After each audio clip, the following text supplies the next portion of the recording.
Pau Torres and Lucas Digne.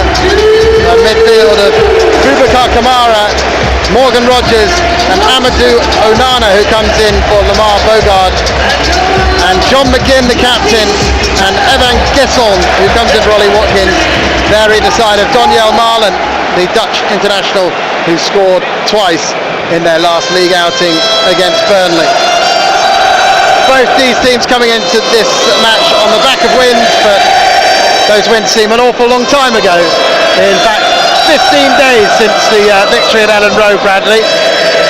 So a lot of these fans have been waiting and waiting and waiting to get back into action again. Yeah, back with a vengeance really, with the Premier League fixtures yesterday and obviously another couple today, and West Ham Brentford tomorrow evening. But this stadium's packed. The trumpeter welcomes everybody. We're ready to go. Tottenham in the white shirts, blue shorts and white socks. Aston Villa in the claret and blue shirts, the white shorts and the claret socks. The referee is preparing to get us underway. Simon Hooper. Fourth official Anthony Taylor. Paul Tierney on the VAR. Adrian Holmes and Simon Long are the subs, and away we go. Morgan Rogers thinks of darting forward straight from the kickoff. You don't see that option so much anymore.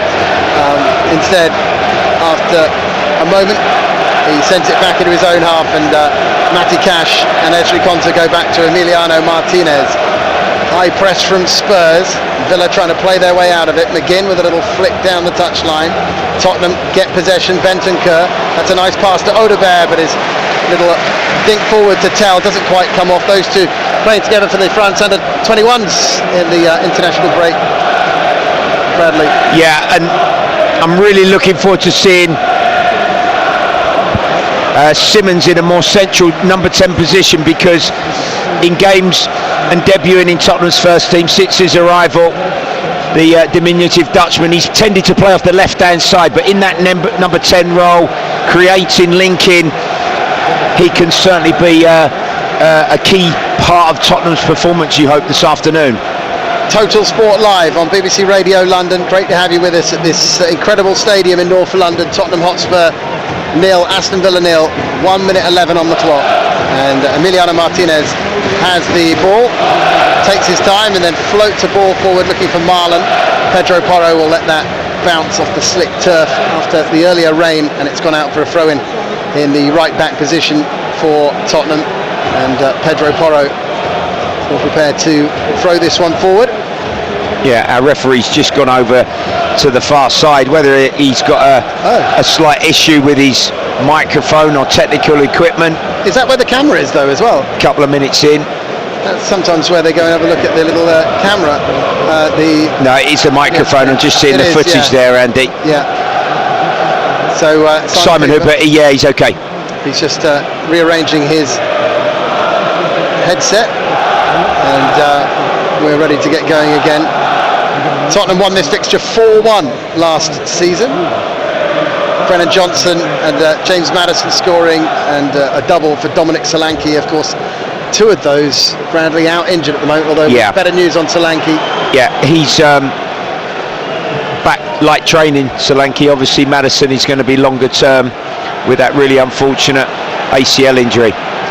Ball sent forward towards Tell, the 20-year-old, racing after it, but Aston Villa clear it away. Odegaard controls it on the halfway line. It runs away from him a bit, but he does well to get it to Kudus, but then it's crowded out, the Ghanaian, by John McGinn and Luca Digne, and they have won a free kick as Kudus tries to get it back off McGinn just inside the Tottenham half, and Onana plays it across the halfway line, and it's out to Matty Cash on the right hand side. Booed as he plays the cross in. It's overhit, and that's gone all the way out for a throw in on the far side of the field for Spurs. Yeah, chance For Cash to test out the Tottenham defence and goalkeeper, but overstruck his right wing cross. But you can already see, just, I mentioned Javi Simmons, but just in the stature of the players in selection, Andy, this game is going to be really powerful, athletic, a lot of sort of aggressive duels, and on transition, and maybe an error or two, a mistake, that may well be the difference and the decisive factor. Speaking to our colleagues from BBC WM, Bradley, they were saying that the big miss this season has been Yuri Tielemans. This really makes them tick.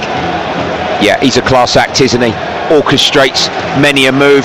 You know, Martinez is good with his feet. They play out from the back. Spurs pressing here. And Teller's won it back.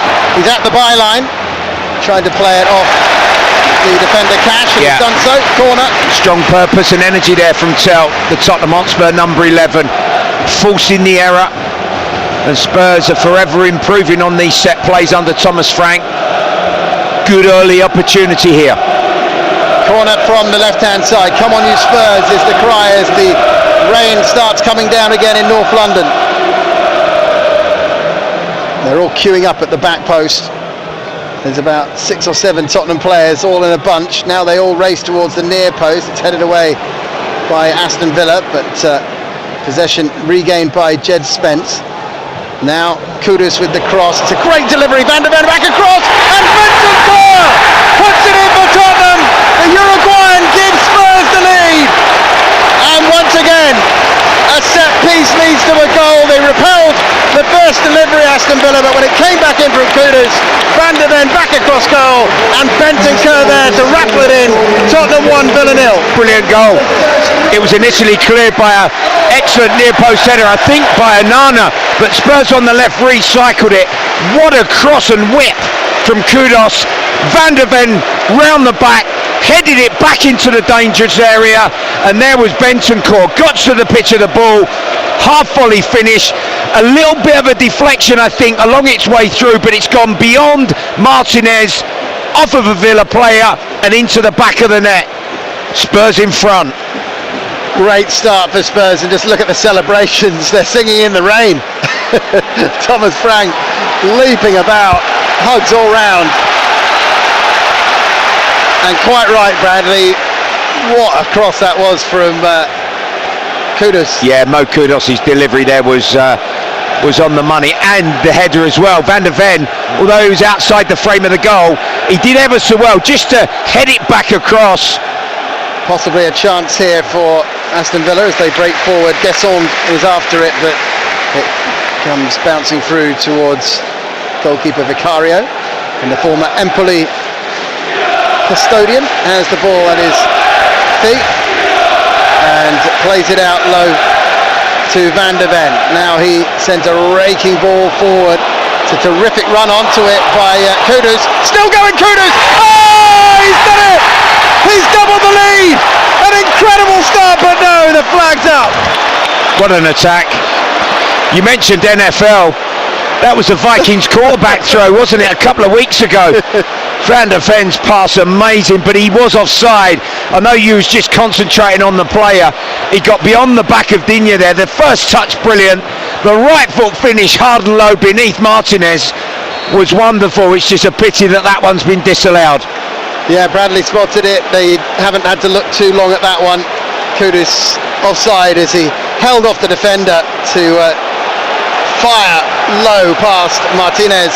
Aston Villa, quite a let off that one, given where that would have left them in this game. Conceding 2 in the first 7 minutes, Bradley, it would have been a desperate start for Villa. Yeah, that would have been the perfect start with less than 10 minutes on the clock for Tottenham Hotspur. If Kudus' brilliant strike would have doubled their advantage. Pity, but off they go again. Kamara getting the ball back to Torres, the Spain international, crosses the halfway line. He's been allowed to run an awful long way here. Now he's moved it down the touchline. Pedro Porro comes across and tackles Digne, who says, "You could have played that to me earlier. You didn't give me a chance to take a touch and get across in there." Porro was able to get across quickly because of the slow pass from Torres. But they have got this throw in, which they can launch into the box. Pau Torres and Marlon have gone beyond the goalkeeper now. They come a bit shorter. Marlon flicks on. Danso tries to get it away. It's only cleared as far as Matty Cash. And then back to the halfway line for Aston Villa to build again. I find these moments intriguing, Bradley, because play almost stops as the two sides wait for Aston Villa to kind of trigger a response from Tottenham. Yeah, well, Spurs have just sort of decided to surrender the ball a little bit, some possession for the visitors, and fall in numerically into a deep defensive block here. Ball out to the right hand side, and it's played up the right towards Cash. His cross is blocked, and it's cleared away upfield by Spurs. A little work to do on the touchline, but João Paulinho, ball's gone off him last, and it's going to be a throw in to Aston Villa.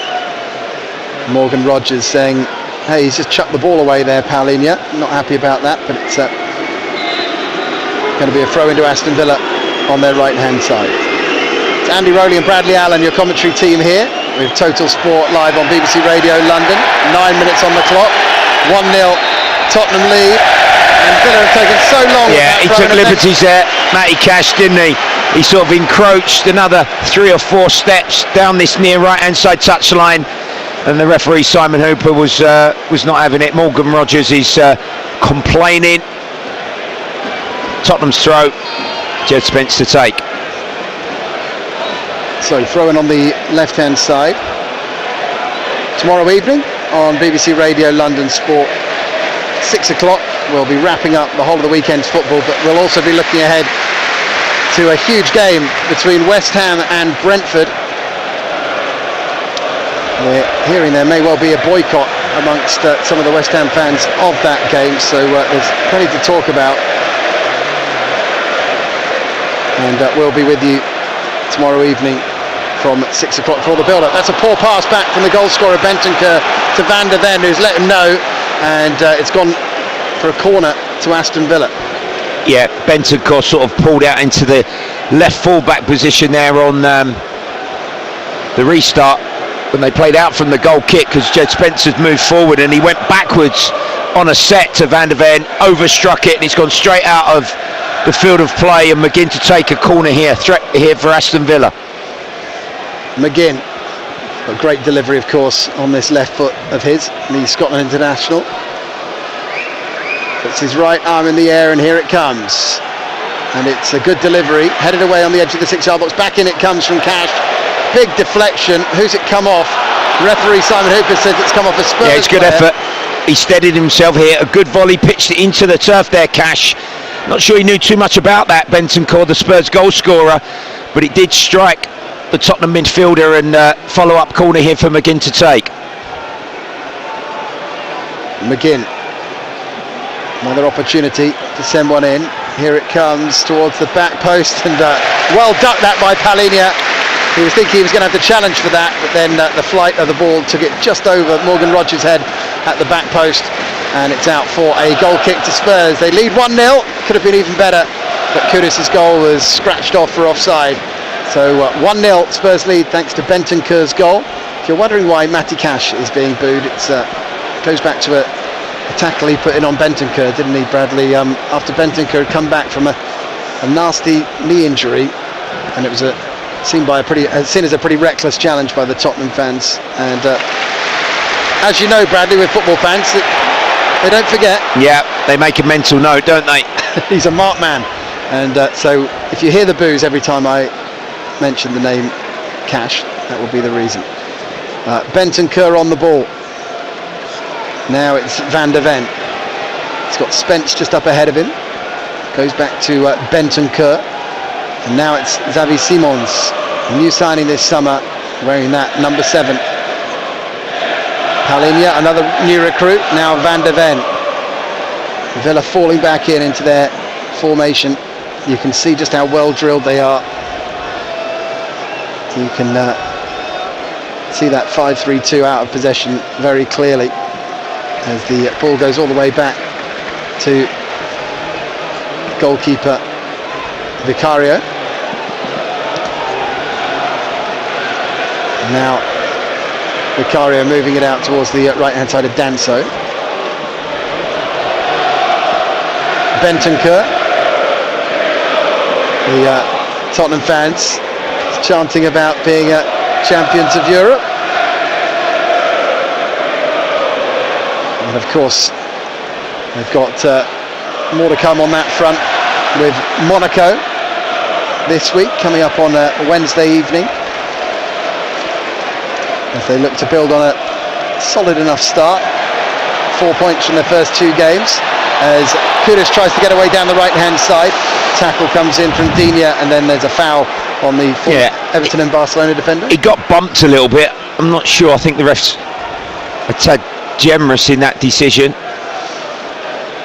for the Aston Villa left full-back there, but he's going to have a tough game, I think, Digne, this afternoon, because Kudus' arrival from West Ham and his full pre-season and the positive start that he's made in the Tottenham Hotspur shirt has been excellent.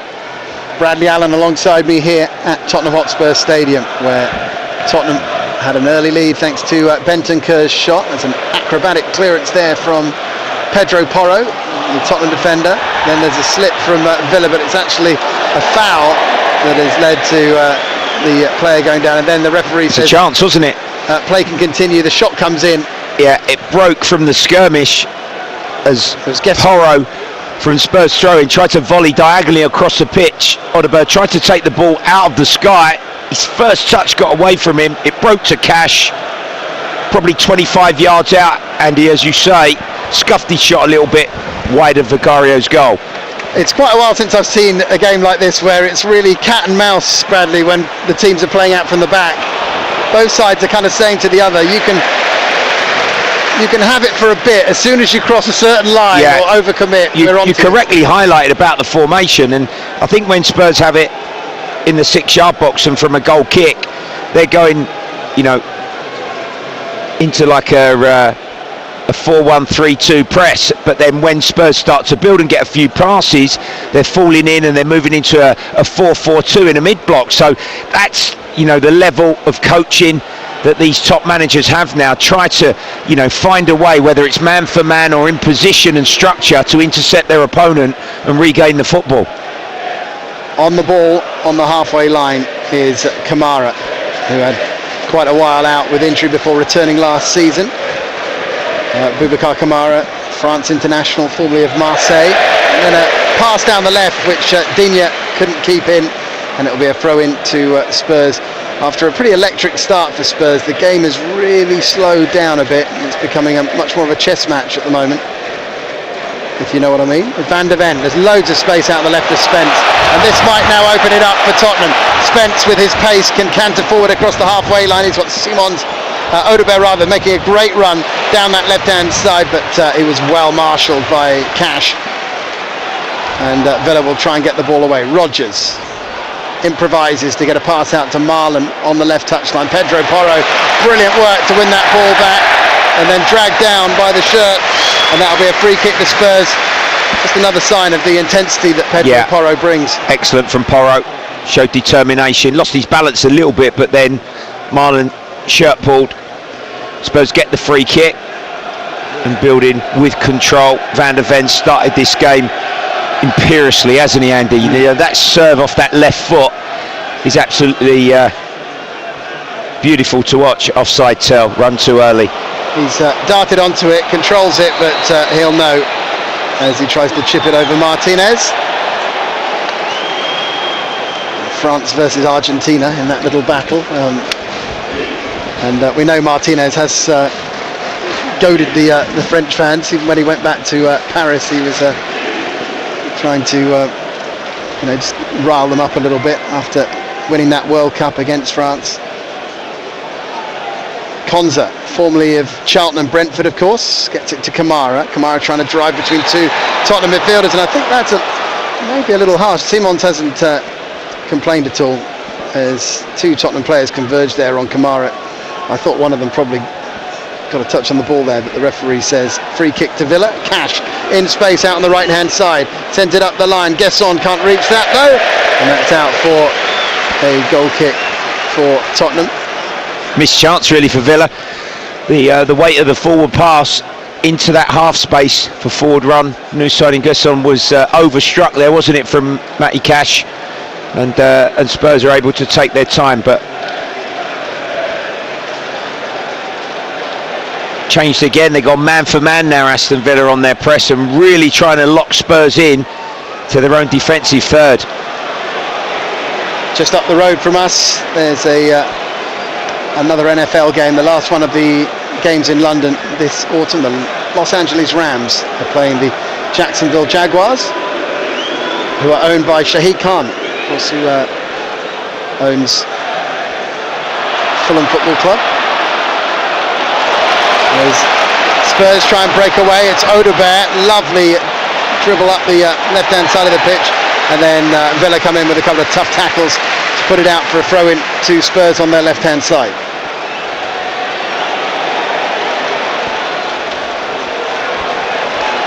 Tottenham's two new sporting directors, well, one of them returning, but co-sporting directors are here this afternoon as Odegaard tries to latch onto a ball across the box. It's bounced out for a goal kick.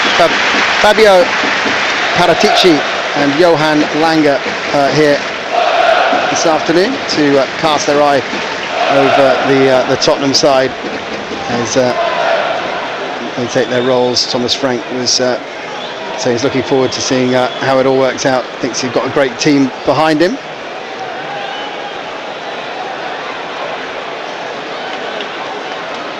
So just to let you know, if you weren't with us earlier, Kevin Danso is into the starting 11 for Romero after Romero had an injury in the warm-up. And I don't know if Tottenham have replaced Danso on their bench. That's one I'm not sure about. We haven't had an alert up here, but I can run you through the bench as it was in just a moment. As Kudus, trickery, turning this way and that, then plays it off a Villa defender. It's a corner to Spurs. Yeah, I've already highlighted Kudus is the player most certainly that Spurs have got to get the ball to. He really looks in the mood, playing with a lot of confidence, twisting and turning, going on the outside, coming back on his strong left foot. And he, in front of the Aston Villa fans here on Spurs' right, will in-swing this corner with that wonderful left foot. Kudus then to take it. They're queuing up at the edge of the 6-yard box, far side from where the corner's being taken. Now they move towards the near post. In comes the corner. It's still towards that back post, and it's caught by Martinez just in front of Van der Ven. And Villa will be able to clear their lines. 21 minutes on the clock here with BBC Radio London Sport on digital. It's 1-0 to Spurs after that early goal from Rodrigo Bentancur. That's a foul, I think, from Van der Ven, who is still well forward up the pitch, and the referee's going to call him over. I think he's going to get booked here, Bradley. Yeah, McGinn's just saying, you know, it was on Rodgers. It's a poor challenge. Yeah, and that's the thing I think I did mention about, you know, when you go and lock in and you go man for man against the strength and the skill of some of these players at Premier League level. Rodgers there nutmegging the Dutchman. If you miss it and you're committed to it, Andy, you're on a yellow. You know, you won't get the benefit of the doubt now. Interesting with Rodgers, Bradley, that, you know, some huge players who weren't with England in this international break. I'm talking Palmer with his injury, Bellingham, Foden. And it's opened the door for Rodgers in that area of the pitch for England. He's performed well in the last couple of squads. Here's Matthias Tell. That's a great pass to Odegaard. Just tackled right on the edge of the box. Simon's trying to win it back, but Villa can try and bring it away. It's Rodgers. He's playing one for Gesson to chase. Van der Ven goes back with him, and Gesson all over him. And Tottenham have the free kick. They're clever on the break though, aren't they, Villa? Yeah, they are. A couple of transitional moments there. I'm not sure if the referee's going to check that challenge when Tell played Odegaard. Oh, it might have been a shirt pull. I thought that might have been VAR checked. It wasn't in the box, it was a yard outside. Onana, I think. Tug on the shirt on Simons, on Odegaard rather, just outside the penalty area. He might have miscontrolled it possibly, but when Villa sped away to our right hand side and Gesson had that foot race, Van der Ven on the cover. Absolutely awesome now. Yeah. Danso out on the right hand side. The Austrian goes back in field to Bentancur, draws Rodgers on, then it's played down the line to Bentancur again, looking for Kudus but doesn't find him, and now Villa will bring the ball forward down the middle of the pitch. It's well intercepted by Tottenham's Palhinha, who's brilliant at that. Now Spence up the line for Odegaard. It's he's providing a great outlet, great runner up into those channels, Matthias Tell. And they are stretching Villa at times. Palhinha moves the ball to Danso. Van de Ven, every Spurs outfield player well inside the Villa half at the moment, as Spence has it left hand side. Closed down by Guesson, goes back to Van de Ven, and now Palhinha. Danso. Space for him to run forward into, gets it to Odegaard, wriggling to try and get away from his marker, comes off Pau Torres, and that's going to be another corner to Spurs. Good patient football from Spurs, didn't force it, didn't rush, worked from left to right hand side into the feet of Porro, who's advanced. It was cleared away as defensively Aston Villa fell back in. Another corner, another set play for Tottenham to work. What can they produce from this one? It looks like the same routine each time, but obviously they'll all have little tweaks to them, I'm sure. Again, they dart towards the near post. It's floated again to the back post.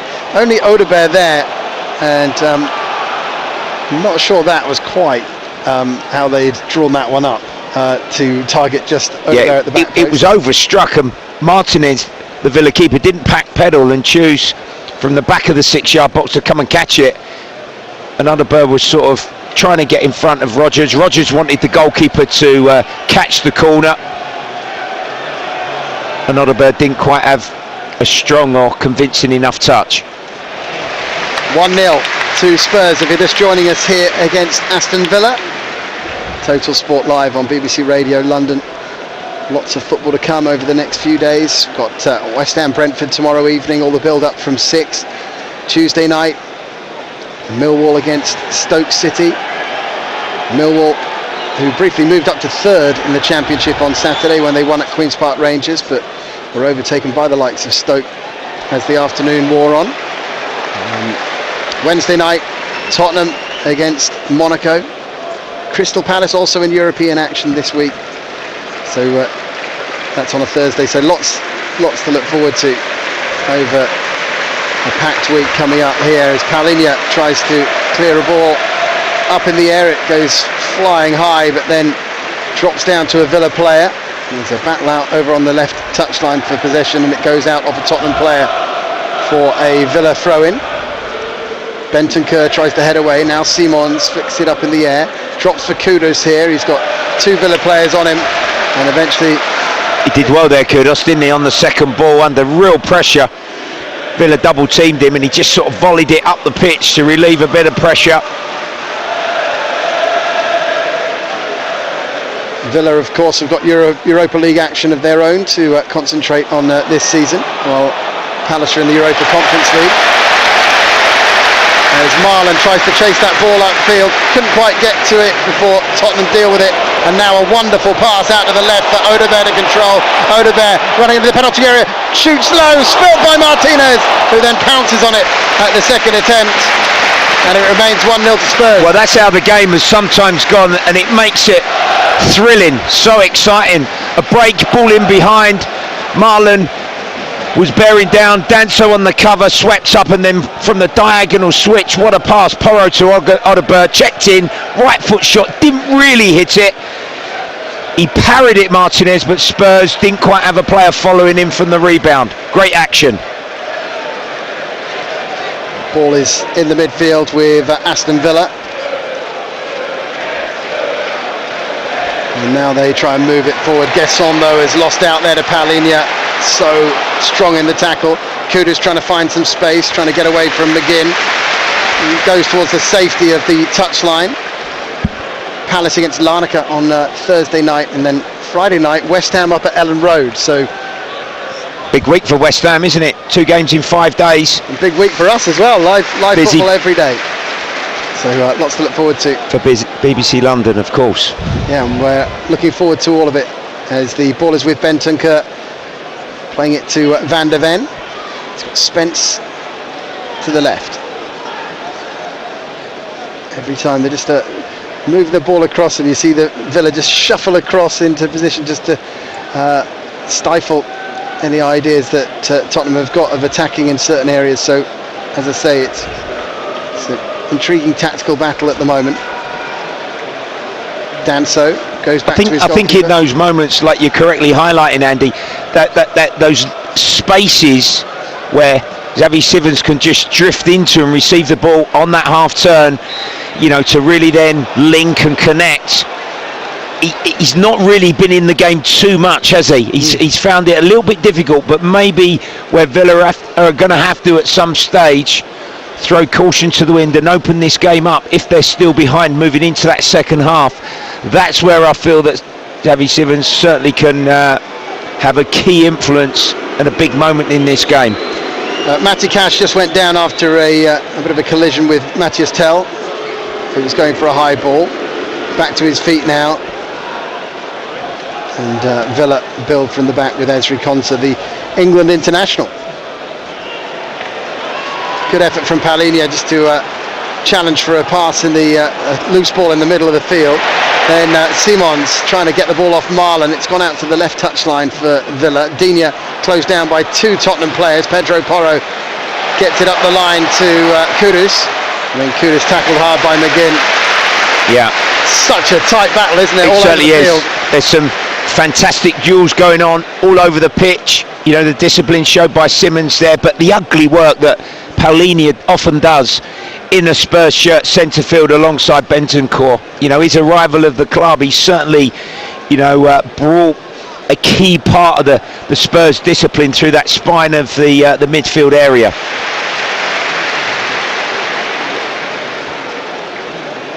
Throw in for Villa, left hand side, midway inside the Tottenham half of the field. Half an hour gone. Still to come this afternoon in the Premier League. It's Liverpool against Manchester United. On the balance of recent years, you'd expect that to be quite a heavy defeat for Man United, but Liverpool have lost their last three, haven't they? So a couple of wobbles. There'll be a bit of nerves there. Can't afford another slip up to their most bitter rival. Kamara getting it to Onana. What a challenge, Paulinho. That is from Paulinho. And now Tell is racing forward towards the edge of the Villa penalty area, trying to get away from the defender Kamara, but Kamara does really well and then lays the ball back to Konsa. Just feels like a bit of an opportunity missed there. Tottenham had players racing forward in support as well. Yeah, they're going to go back because Onana's took a knock, still down from that Paulinho challenge, which was fantastic centre field to allow the counter-attack, but you know, just being clinical or the decision on that final pass or in that 1v1 situation. It's a brilliant tackle, Bradley. It was, yeah, absolutely outstanding. You know, because of the force of it, he's flipped over it and he's took a slight knock. And you know, he's 6'4", an absolute beast. He'll recover after some treatment, and the game just sort of gives us a little bit of a breather, an opportunity for some message from touchline and refreshments. His tackle statistics when he was with Fulham were off the scale, weren't they, Paulinho? He breaks everything up. Yeah, very surprised. You're right. You know, when we often watched and covered Fulham games and seeing how key he was in getting that move to Bayern Munich, that he's not featured more really for certainly Vincent Kompany. You thought he would want those uses, but you know, when you think of the standard of central midfield player they've got in Kimmich and Gorska and you know, Pavlovic, the young player who's going to be a superstar, that's just why that he wasn't able to force his way into that starting 11 more often. It's good work though by Tottenham to get him. Moved swiftly. Onana is just he settled really well, Paulinho. I don't know, he had to leap out of the way of that tackle, but it didn't look too bad for Onana, but you can never completely tell with these things. He's just making his way over to the far touchline. Is Amadou Onana, the 24-year-old Senegalese-born midfielder who's a Belgian international. He's just hopping around, ready to re-enter the fray. With 33 minutes on the clock, Spurs with the 1-0 lead thanks to the Bentancur goal. And it's played out to Matty Cash on the right-hand side. Floated pass forward over the head of Spence. Keeper's come a long way, Vicario, but gets to the ball first and puts it out for a throw-in to Villa. Good communication with Van der Ven, who took the foot race, but sweeping up from that start position. Vicario and out for a throw-in here. Big 10 minutes this, through to half-time. Spurs have had to work hard. It's a tough game. They've nudged themselves in front with that excellent half-volleyed Bentancur goal that was well worked.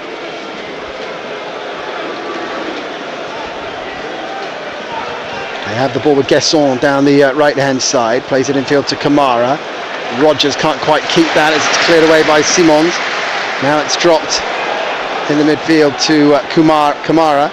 Now Onana back in the fray, out to the left-hand side. Digne can get a cross in, good punch by Vicario. Marlon was racing in on that. As McGinn has it, rolls it down the line for Digne. Digne trying to get the crossing before Porro can get there. Porro's proving a real problem for Digne. Now the ball breaks to Onana on the edge of the penalty area. Just ran away from him and that allowed Bentancur to get the clearance in. But Villa have possession back. This is a good spell now for Villa that they're just generating at the moment. But now Tottenham can break. Simons, he's got Tell breaking forward ahead of him, and out to the left, Audebert into the Villa box, gets away from the first man, runs straight into the next defender, Onana, and they should be able to get the ball away here, Villa, even though they are trapped somewhat in that corner of the pitch. Forward to Gesson, lovely layoff for Rodgers, and unlike him, very heavy touch there when they could have broken out, because it was almost a 2-on-2 if he'd controlled that well. In moments, the game continues to sort of break into space, and Oliver should have and possibly could have done better in 1v1 against Cash, and then Villa down the right hand side, just a heavy touch from Rodgers didn't enable them on transition to attack. Spurs have just got to be a little bit careful. If the opportunity is there for them to go and get a second goal and double advantage, fantastic, but they mustn't get caught out of position and allow Aston Villa a way back into this. Forward towards Simons, couldn't reach it, and it's gone through to Luca Digne.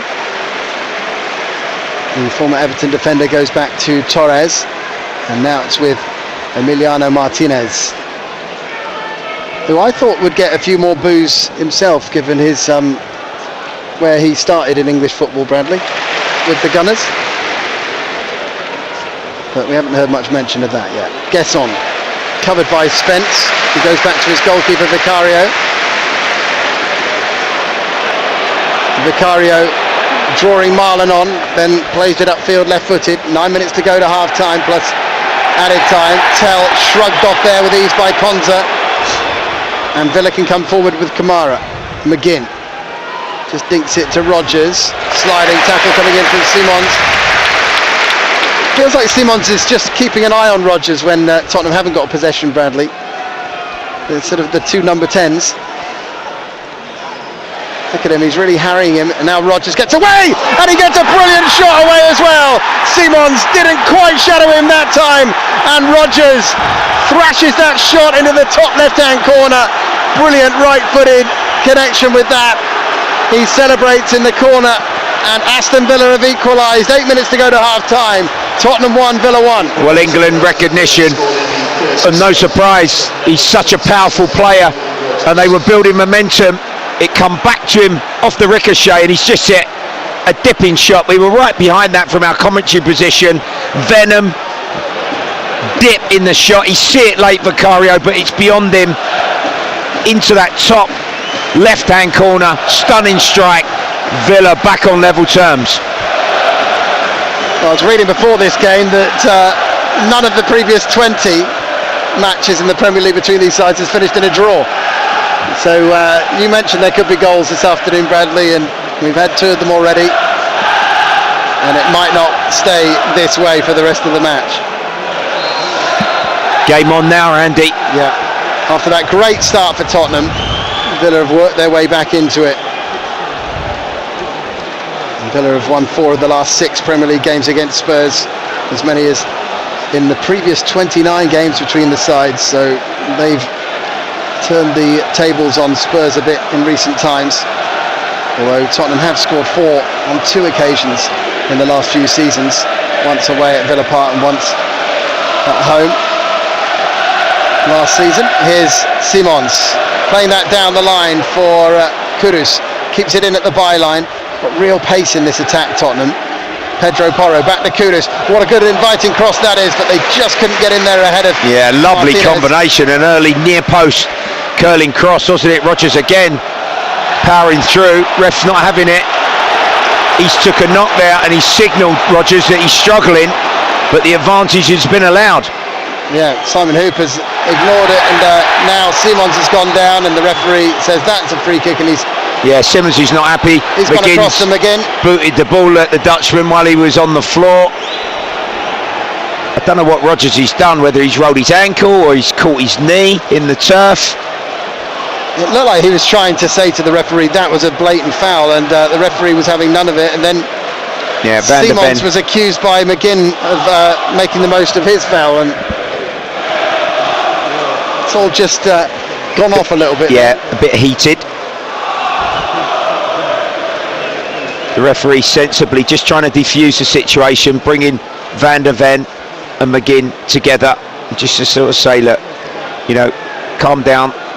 The game has been played in a brilliant spirit. Yeah, it looked as if he just sort of, as he tried to shimmy through 3 challenges there, Rodgers. Did he roll his ankle?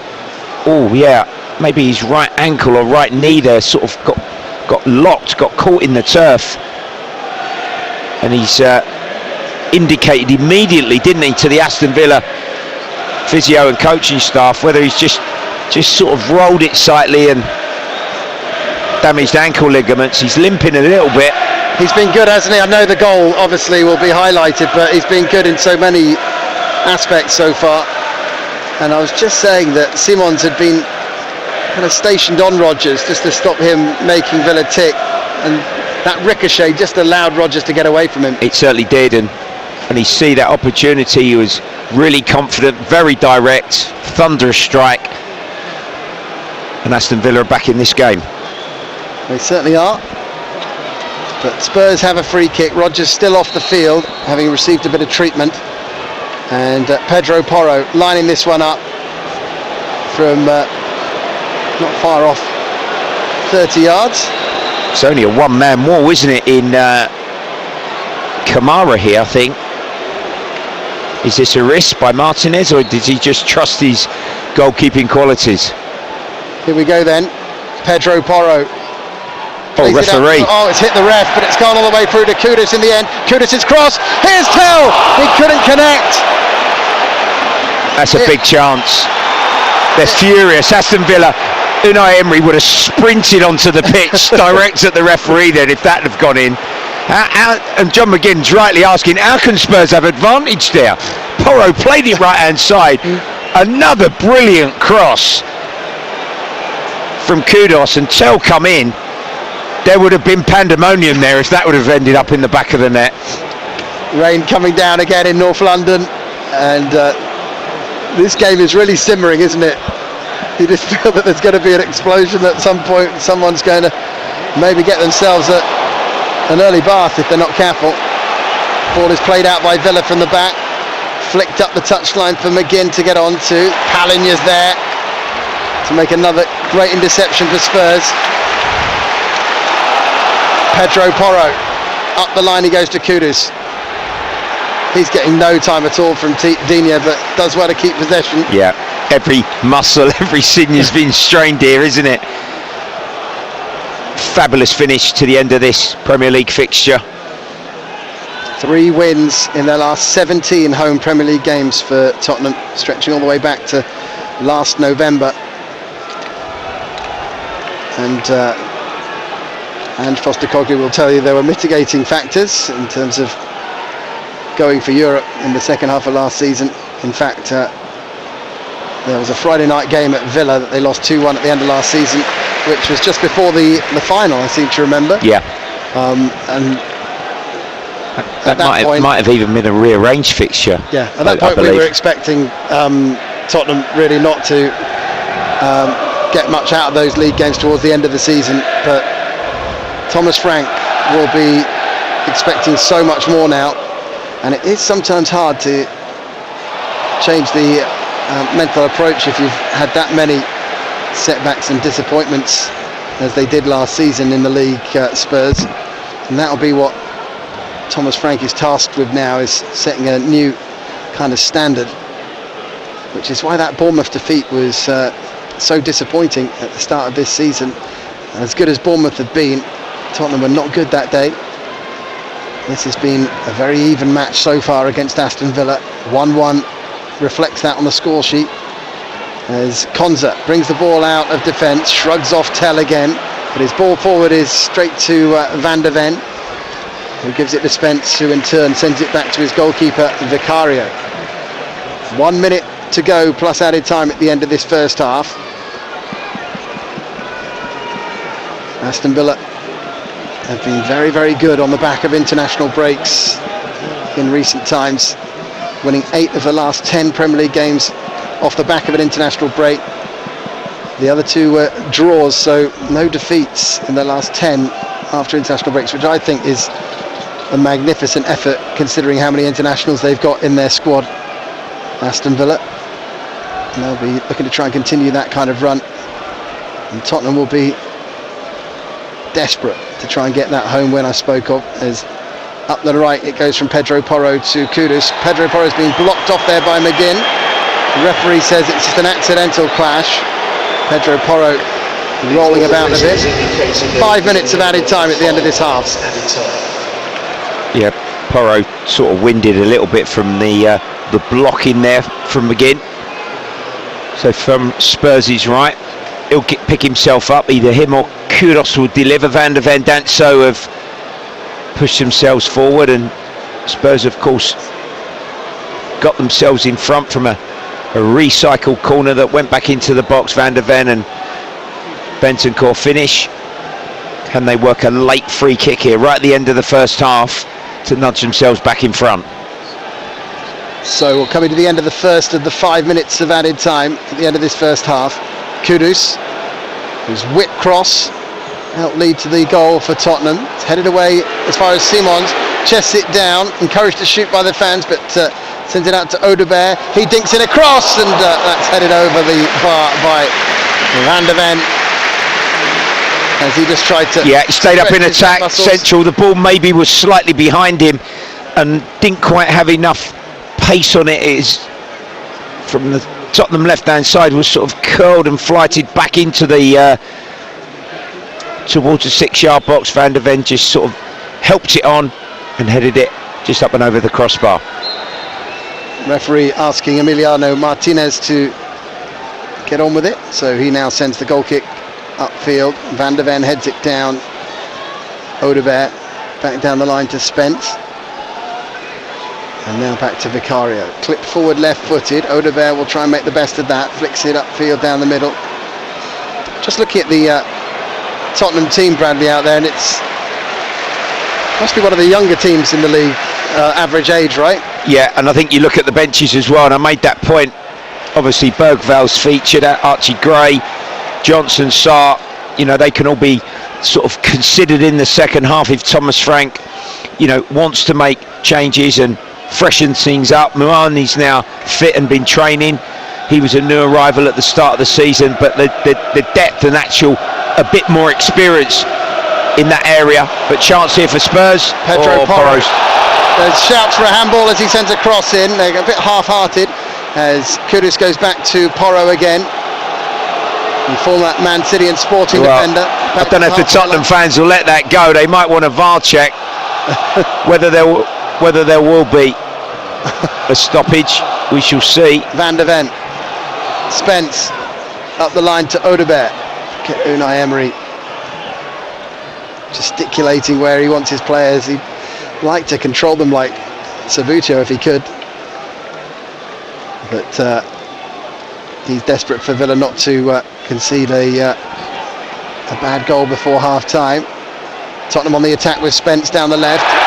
Gesson just seemed to shoulder Spence off the ball there, but the referee says it's okay, and then Simons has come in with the tackle trying to win it back and has fouled Kamara.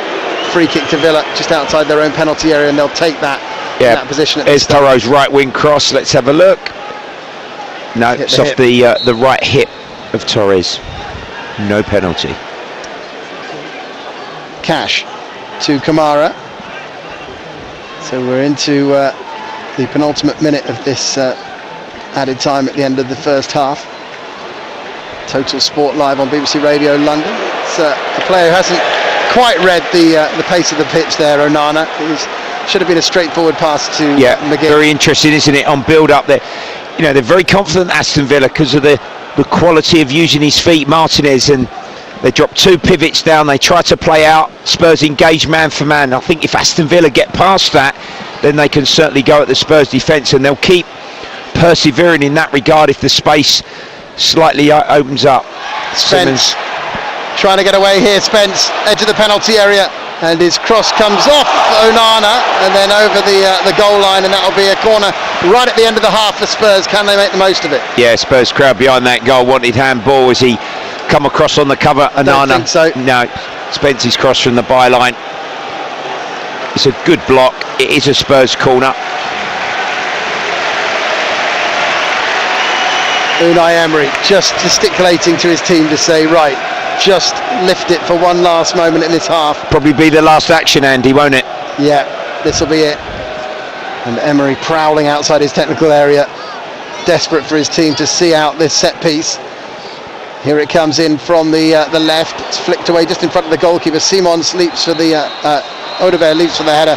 Doesn't quite get the header on it he wants, and Villa just celebrate just seeing that out at the end of the half, and they will go in level with Spurs after the goal from Bentancur gave them a terrific start. They had a goal chalked off for Kudus as they looked to try and make it an even better start to the game, but Villa grew into the match and they got their equaliser when Morgan Rogers, fresh back from England duty, hit a beautiful dipping shot over the dive from Guglielmo Vicario, and at the break it is 1-1. Bradley, your thoughts on what you've seen so far? Yeah, a thrilling game, hasn't disappointed.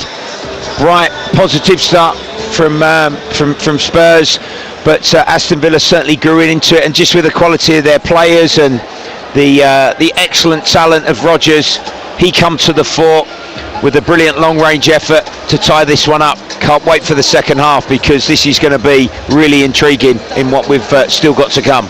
Great stuff, Bradley. Thank you very much indeed for the time being. So here at Tottenham Hotspur Stadium, second half commentary to come of Tottenham Hotspur against Aston Villa at the break here, as we hand you to Lauren Moore for a roundup of everything else that's going on in London sport. It's Tottenham 1, Aston Villa 1. Total Sport Live. BBC Radio London. Amazing. Thank you very much to our team there at the home of Spurs. Have yourselves a leg stretch and a cup of tea. We'll be back with Andy and Bradley shortly for second half commentary of Tottenham Hotspur v Aston Villa. Now, whilst we're waiting, let's look ahead to tomorrow's Premier League match. We have an 8 o'clock kickoff that sees Brentford travel to West Ham for what will be Nuno Espirito Santo's first home game of his West Ham career. And also taking place tomorrow is a protest organised by supporters group Hammers United against the West Ham board. Now, this has been in the news this week. You may have seen it. Organisers have been encouraging their fans to boycott the match entirely. So Hammers United chairman Paul Colborne joined our Total Sport programme on Thursday night with Andy Rowley to tell BBC Radio London why his group were calling fans to boycott.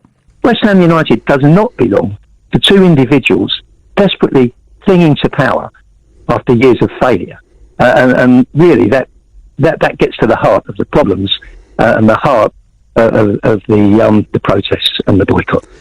So, how many people are involved?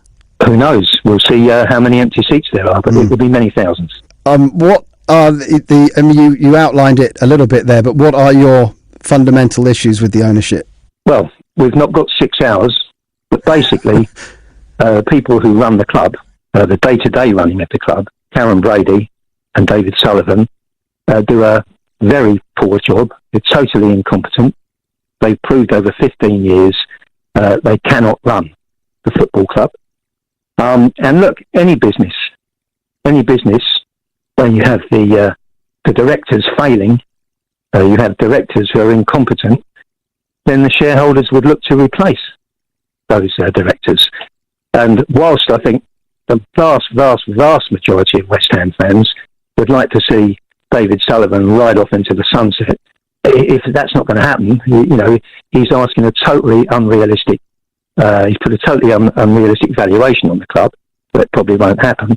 Then what we need is for Karen Brady and David Sullivan to step down from the everyday running of the club. We need the board to appoint competent professional replacements with the club's best interests at heart. Well, that was the interview from Total Sport this week with Hammers United chairman Paul Colburn, the supporters group who have organised this protest that may be taking place tomorrow. Nuno Espirito Santo held his press conference this week. He said during the presser that he was very much aware of the supporters group plans. He was asked how he feels about those plans. I wish they hold there. I hope that all our fans could join us and help us facing Brentford, because it's going to be very tough. And like I said, and it's an honest reflection. It's up to us now to. No, we as a group, we as a squad and a group, we ignore. We try to ignore, focus on the tasks and perform and compete and play well, so the fans can be there. That's what we are focused on. Well, tomorrow will be just the third game in charge following Graham Potter's exit. He was also asked to reflect on his time as Hammers manager so far and asked what he has learnt. A lot of things, and mainly the support and doing training sessions. Not only understanding what you say the West Ham way as a club, but also the players. They've been in contact with them before, they know them better. So that approach is made easy if you have people around that really know them, besides as players, as persons also. So really, really helpful and fantastic help for me personally. Well, Nuno Espirito Santo has beaten Brentford at home already once this season, but during his time as Nottingham Forest manager, that was the 3-1 victory at the City Ground back in August. He was asked whether he thinks he can do it again. I think it's going to be very tough. They are a very organized team with very good players that have been together for some time now, so they have specific routines that we have to have and be ready for it. We expect a tough match, but look, honestly, it's about us now. It's about how we can compete, how we can be a team, not individual, but as a team. This is what is our priority. Well, this weekend's games and the press conference comes off the back of the recent international break. Nuno Espirito Santo was asked how he spent that international break, and he said he spent his time bonding with the players that stayed behind. Working. I think it's a good chance for us. It was a good chance. Okay, the players that were out, we cannot be with them, but the players that were here were really, really positive days. I think we are getting closer as a group of people, knowing much better each other and preparing them, and they are working really, really well. So that makes us proud and pleased. Well, let's take a listen to the other side of things now. Brentford manager Keith Andrews was asked during his press conference how he feels about facing a Nuno side again so soon. Yeah, you can see Nuno's stamp, I think, pretty much straight away on the team in terms of certain aspects that I would have been familiar with, having looked at his Forest team in recent times. He's a very experienced coach, obviously, and gone into a football club where they've got some really talented players for sure, and we'll have to be very respectful of. And yeah, we've done our due diligence clearly on them. Looking forward to face them on Monday night. So how will Keith Andrews' Brentford side be approaching West Ham at London Stadium tomorrow? We'll approach the game in a way where we feel we can get a result. We approach every game looking to win, clearly. I think you've got to understand the environment you go into, the differences, the fan element, the individual ability, obviously the tactical approach of the opposition. All those things kind of, for me, are part of your game plan. It's not just purely the tactical element. I think you need to understand every angle of it, and I think we will do. We've introduced that to the players this morning. we'll build that over the next few days going into the game. Well, Keith Andrews was also asked if he has spent some time during his international break to reflect on his season so far with Brentford. Yeah, I think there's been so much made of the changes at the football club, and naturally you want to just plug things together, and we're forming a team essentially. So there's going to be aspects of that where we naturally always want to look at and improve. Equally, I think it's good to stand back, have discussions when you haven't got a game right around the corner with staff, with players that are still in the building, and just reflect on the good work that's been done and the transitional period and nature of it, and what we've been trying to put in place. I think overall, we can be relatively happy with what we've produced, with a caveat of always looking to improve on a daily basis. Well, we also had a busy day yesterday from our Premier League side. Chelsea beat Nottingham Forest by 3-0. Crystal Palace and AFC Bournemouth had a 6-goal thriller that finished 3-3 in the end. And Arsenal beat Fulham 1-0 at Craven Cottage. Marco Silva spoke to our reporter at BBC, George Cummins, after the game. What do you make of your team today? Difficult result for us and disappointing results. Much better our first half than the second. I have to say that our first 30 minutes they were at very good level. The way we did control very well Arsenal, we kept them away from our box most of the times the first 30 minutes. Good organisation from ourselves, and the first chances they were for us. Two very good ones with Harry Wilson. The first corner from our left hand side, the good strike from Tom Carney, in the corner that we did prepare and the training ground, and great strike, and the ball was going in the direction of the goal, was blocked from a player from Arsenal, and the chances they were from ourselves in that period of the game. That is true. Good quality on the ball in some moments, good offensive transitions too. Last 15 minutes reaction from Arsenal, they push us a little bit more back, not with massive chances to be honest, and clear chances, some shots from the edge of the box but not clear chances. In the first half better first period from ourselves, second period the first half better from Arsenal, but I think was balanced at the end.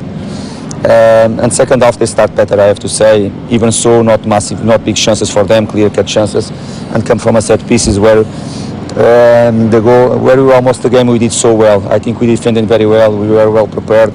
We knew that we cannot open the path for Gabriel to go on the ball in the way he did it. We have to be stronger. We were strong in most of the game with Sessegnon and the Harry Wilson in that moments there. Unfortunately, at that moment they switched it a bit off, and he punished because he jumped so wide in that moment and he flicked that ball. Unfortunately, should have defended better the far post too. And in one moment that we switch off, they punish us. Of course, after the bad decision from Anthony Taylor, that penalty that the VAR overturned that in that moment, boosted a bit the stadium. Many decisions are coming against us from the officials, from the VARs as well tonight again. Well, it was a Leandro Trossard goal in the second half of that game that secured all 3 points for Arsenal. Also yesterday, Millwall beat Queen's Park Rangers by 2-1. Charlton Athletic, they were at home against Sheffield Wednesday and they won 2-1. The time here is 3:02. Play. BBC News for London. Hackers who stole photos of around 8,000 children from a London-based... One of central London's main LGBTQ London's news. Story headlines. An investigation is underway after a fire broke out at a multi-storey car park. Sent to your smart speaker. Play BBC News for London. The organisers of a planned pro-Palestinian protest in Trafalgar Square tomorrow... Ask your smart speaker to play BBC News for London. Total Sport Live. BBC Radio London. Welcome to Total Sport on BBC Radio London. Well, it's been a busy first half at the home of Tottenham Hotspur. A Rodrigo Bentancur strike just 5 minutes in, but an Aston Villa equaliser from Morgan Rogers brought the game to level terms just before half-time. Now Kudus with the cross. It's a great delivery. Van der Ven back across, and Bentancur puts it in for Tottenham. The Uruguayan gives Spurs the lead, and once again a set piece leads to a goal. They repelled the first delivery, Aston Villa, but when it came back in from Kudus, Van der Ven back across goal, and Bentancur there to rattle it in. Tottenham 1, Villa 0. Now Rogers gets away, and he gets a brilliant shot away as well. Simons didn't quite shadow him that time, and Rogers thrashes that shot into the top left-hand corner. Brilliant right-footed connection with that. He celebrates in the corner and Aston Villa have equalised. 8 minutes to go to half-time. Tottenham 1, Villa 1. Well, let's head back to our commentary team at the Tottenham Hotspur Stadium for the second half. It's Bradley Allen alongside Andy Rowley. Thank you very much indeed, Lauren. Great stuff, and lots happening, as you heard there with Lauren, with all our games yesterday and the games coming up this week with live commentary of West Ham Brentford tomorrow evening, all the build-up from 6 o'clock on the sports show. We'll also have Millwall against Stoke on Tuesday night. Two teams going well in the Championship there, meeting at the Den. Wednesday night, Spurs in action again in the Champions League against Monaco.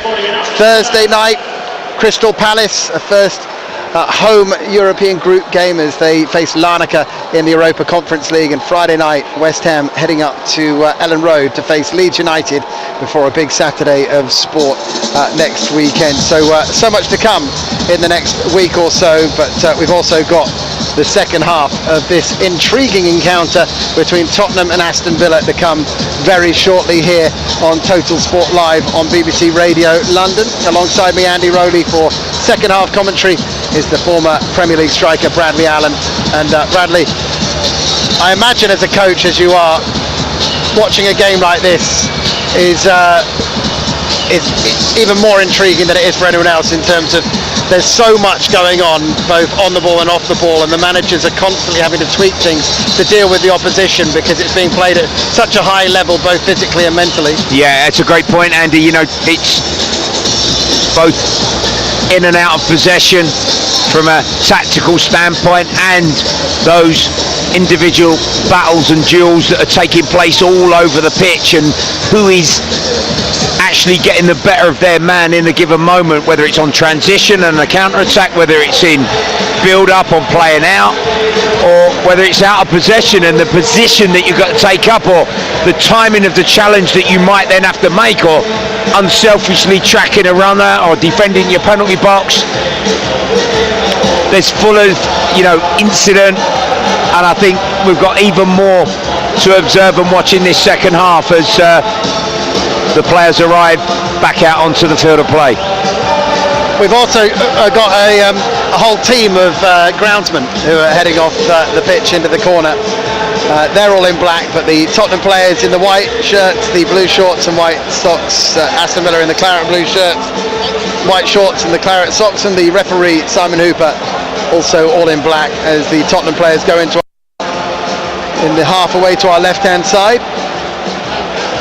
They'll be playing towards that huge single tier stand away to our right hand side, and towards the golden cockerel looking down on the action from the best seat in the house up there, Bradley, where we've seen someone abseiling into the stadium before. Not for me, thanks very much, from up there. Some height, amazing stand. The fans returning to their seats from those refreshment concourses. Off we go again. And I also saw on my way into the ground today those wonderful gates that are still up there beyond the stand away to our left, with a great tribute to the one and only Bill Nick. Yeah, a doff of the cap to the legendary Sir Bill Nicholson. Obviously his illustrious reign at Tottenham Hotspur, late 50s and through the 60s, and that trophy-laden success, really the foundations in a football sense of this wonderful football club, and he was of paramount importance to that, Andy. I hadn't been completely aware of how long he'd spent, as a scout or a club president, even after his amazing time as manager of the club, when they won the double, of course, won European trophies, FA Cups, League Cups. Amazing time in Tottenham's history. But they're back on the trophy trail after last season's Europa League success. They've got Champions League football to contend with this season. And still in the League Cup and FA Cup to come as well. And in the Premier League, a chance to go second in the table this afternoon as they attack down the left-hand side with Odegaard. Now it's Spence. The England man plays the cross in. It comes off Onana. Will drop towards Kudus on the right-hand side of the penalty area. A little shout for an offside from Digne, not given. Pedro Porro gets it back to Kudus again. That's going to be such a good battle down that touchline between Kudus and Digne. As the ball goes back to Danso, who was a late change for Tottenham. Romero, the captain, had to withdraw after the warm-up and returned from international duty with Argentina. He wasn't able to make it through the warm-up as tackle comes in there on Xavi Simons, and that's going to be a free kick. Yeah, Kamara tracked. He drifted into a wide left position there, Simons. Spurs have enjoyed a couple of minutes in. A bit of possession, just sort of nudging Aston Villa back defensively, but good tracking and discipline showed by Kamara, foul by Simons. Aston Villa free kick. So this is how they line up. Vicario in goal for Spurs, Porro, Danso now, and Van der Ven in the centre-back positions, and then Spence, that left-back who came in for a doggy from their last game against Leeds United. The midfield is Paulinho and Bentancur, the goal scorer for Tottenham. Simons just ahead of them, then Odegaard and Kudus down the flanks, Tell up the middle. As for Villa, it's Martinez in goal, a back four of Cash, Konza, Torres and Digne, a midfield of Kamara, Onana and their goal scorer Rodgers, and then Guesson and McGinn, the captain either side of Marlon up front. Watkins is on the bench for Aston Villa after he had a bit of a knock during England duty when he collided with that post. Looked pretty painful. As the ball is with Onana in the Villa midfield, plays it up the left for Digne. Good cross, but cut out well by Danso. Got to get there quickly because Digne is arriving fast. They've collided in the penalty area. Digne is rolling around, but can't see that as a penalty because Danso's clearing it. Off of the interception by Danso in the Tottenham Hotspur penalty box, his first touch. It took it towards Digne, but then he's cleared and he can't then get out the way. They're saying on the follow through, I think he's planting his foot. Do you think he caught his left ankle there, Andy? I suppose when sometimes on freeze frames it looks like that. I think he has, but he's got to put his foot somewhere. He's made the clearance. His foot's got to come down somewhere, and for me that can't be seen as a foul. We've had this confusion earlier in the season, haven't we, where the players placing their foot. I'm thinking in particular of that Chelsea-Fulham game. Yep. And but on any visual and a VAR check there, Andy, when it's stopped, you're right, and freeze frame, it's obviously appeared to be perhaps a lot worse than what it actually is. You know, he's getting himself some treatment here, Digne. Just seeing a replay of the two first half goals. Bentancur early half volley deflected in, and then the brilliant strike from Rodgers. This would be it's always a blow to lose a player through injury, but Digne's been full of it today. He's really been battling well with his opposite number Kudus down this touchline. It's been a really good battle, but it's just unfortunate, I think, this one. Danso made the clearance, his foot's coming down, he's just trodden on the foot of Digne as he's a little bit exposed, and looks like he's going to have to come off here. Just to run you through the benches, by the way, obviously Tottenham had to make a change, so Danso's no longer on the bench, but Antonin Kinski, Richarlison, Archie Gray, Bergvall, Brennan Johnson, Pape Matar and Randall Kolo Moani, and young Tunai Byfield. As for Villa, Marco Bizzo in the goalkeeping cover, Victor Lindelof, Ross Barkley, Harvey Elliott, Emiliano Buendia, Ollie Watkins, Jadon Sancho, Ian Matson and Lamar Bogard. While there's this break in play, Bradley, just a mention of young Tunai Byfield, who's got a big tournament to build up to, but obviously an amazing thing. He's only 16. Yeah, around the squad today, featured in the young England junior teams, and they've got one at a big tournament, the World's coming up in Qatar in a few weeks' time, that he's going to be a part of in the squad. So that's amazing, but on the bench this afternoon. But you'd expect if Digne might not come back on, Matson at full back, there's a cross. To play on. Yeah. Which I find amazing. I think that's what the Tottenham fans are up in arms about, really. That I think he's had a moan at the fourth official as well. He's gone all the way along the touchline. He wants to come back onto the field of play. Now, a minute ago, though, he couldn't even get off the ground. Yeah. And now he's running up the touchline. It's almost like he's forgotten his injury. he's just remembering to hobble again now. Here's a chance for Odegaard to run at the Aston Villa defence, the former Burnley winger. Just prods it back to Spence. Now it's Palhinha, Pedro Porro up the touchline. And then tackle coming in from McGinn. He's back on the field now, Digne, and able to continue. Well, I thought the way that was looking, that there was no way he was going to be able to continue. Some contact and maybe an ankle roll, but Digne's back on. Big Ked Danzo from this right-hand side, long throw into the Villa penalty box. It's 1-1 here at Tottenham Hotspur Stadium between Spurs and Villa. You're listening to Total Sport Live on BBC Radio London. Andy Rowley and Bradley Allen, your commentary team, as Danso is going to send a long throw into the Villa penalty area. Takes off a Villa player. Oh, it's fallen for Odegaard, and somehow Martinez has kept that out. He's hit it straight at the goalkeeper as Odegaard, and there's heads in hands for the Tottenham players. It just dropped off Onana. Well, Simon Hooper's signalling off the block. It's no handball. He's put his hands across his chest, doesn't it? It's Konza, isn't it? Konza. It's Konza. Definitely off the chest. Clever from Konza. Odegaard should have scored. That's a gilt-edge opportunity. Spurs didn't take advantage. Here comes the long throw again. He was right in front of Martinez, so he would have been out of the game if he'd gone either side. Odegaard. He had to snatch at his chance, but let's see what can happen from another of these Danso throw-ins. This one's on a bit more of an angle coming from midway inside the Villa half. Into the box it goes, headed away by Guesson. Now Danso trying to go up the line. It's blocked, and then he moves the play to Pedro Porro, who tries to send a lovely pass forward to Kudus. Kudus across the box, comes off the defender, Konza, and then Bentancur winning it back. Bentancur teeing it up for Palhinha! Oh, just past the post, and it's gone just off a hand there of Martinez. And it will be a corner to Spurs. Yeah, bringing energy, bringing intensity here, Spurs. Putting these Villa players deeper and deeper inside their 18-yard box. Lovely pass from Porro to set Kudos free.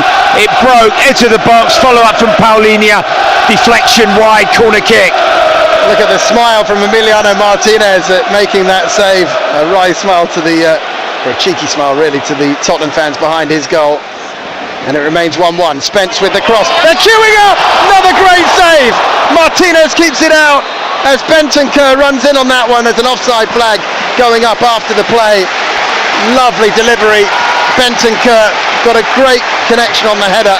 Yeah, it came back out. Saves it. 3v2 corner via Bentancur. Just was half a yard offside there. Konza taking his time, using his experience, just sort of killing the momentum of the restart a little bit, much to the frustration of the Tottenham faithful.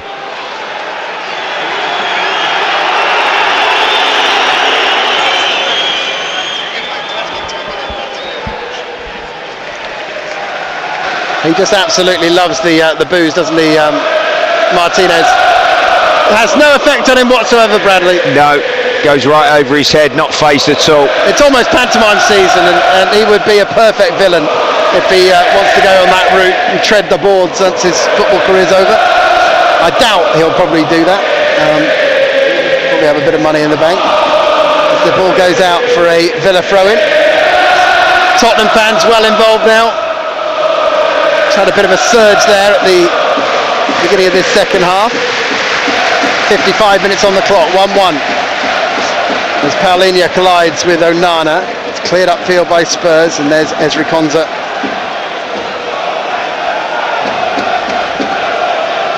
Lovely pass between the lines to McGinn. He's trying to tee it up for Marlon away from the first defender and hits the side netting with the shot as Van der Ven comes across. Offside flag was up. Yeah, good quality. Slick passing between the lines. Torres into McGinn, back foot. Marlon, left foot sweeping Everett. Van der Ven stayed with him, and the shot ended up in the left side netting. That was promising for Aston Villa.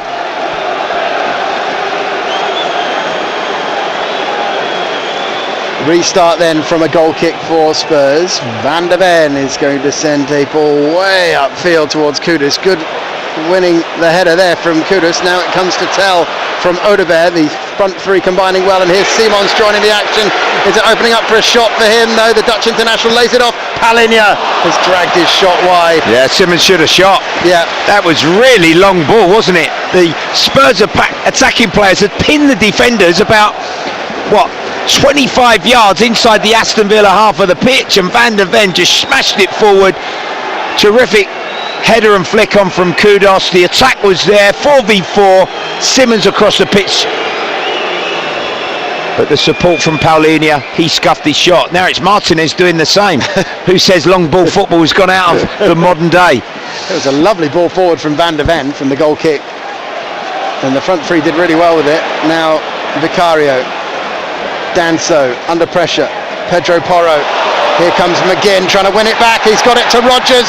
Rodgers tackled by Bentancur and Palinha. The referee says there's an offside. Yeah, that was risky. Vicario could have gone forward. He went across the pitch. Danso and Porro deep in Spurs' right hand side got locked in. McGinn jumped and he prodded it forward, but Rodgers was offside. Spurs are going to make a change. Richarlison, I think, is going to enter the field of play, possibly replacing Tell. So we'll await the introduction of the Brazilian international.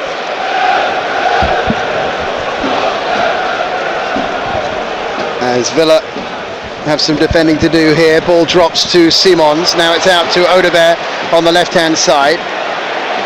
Cash is with him. Odegaard's cross cut out by Konza.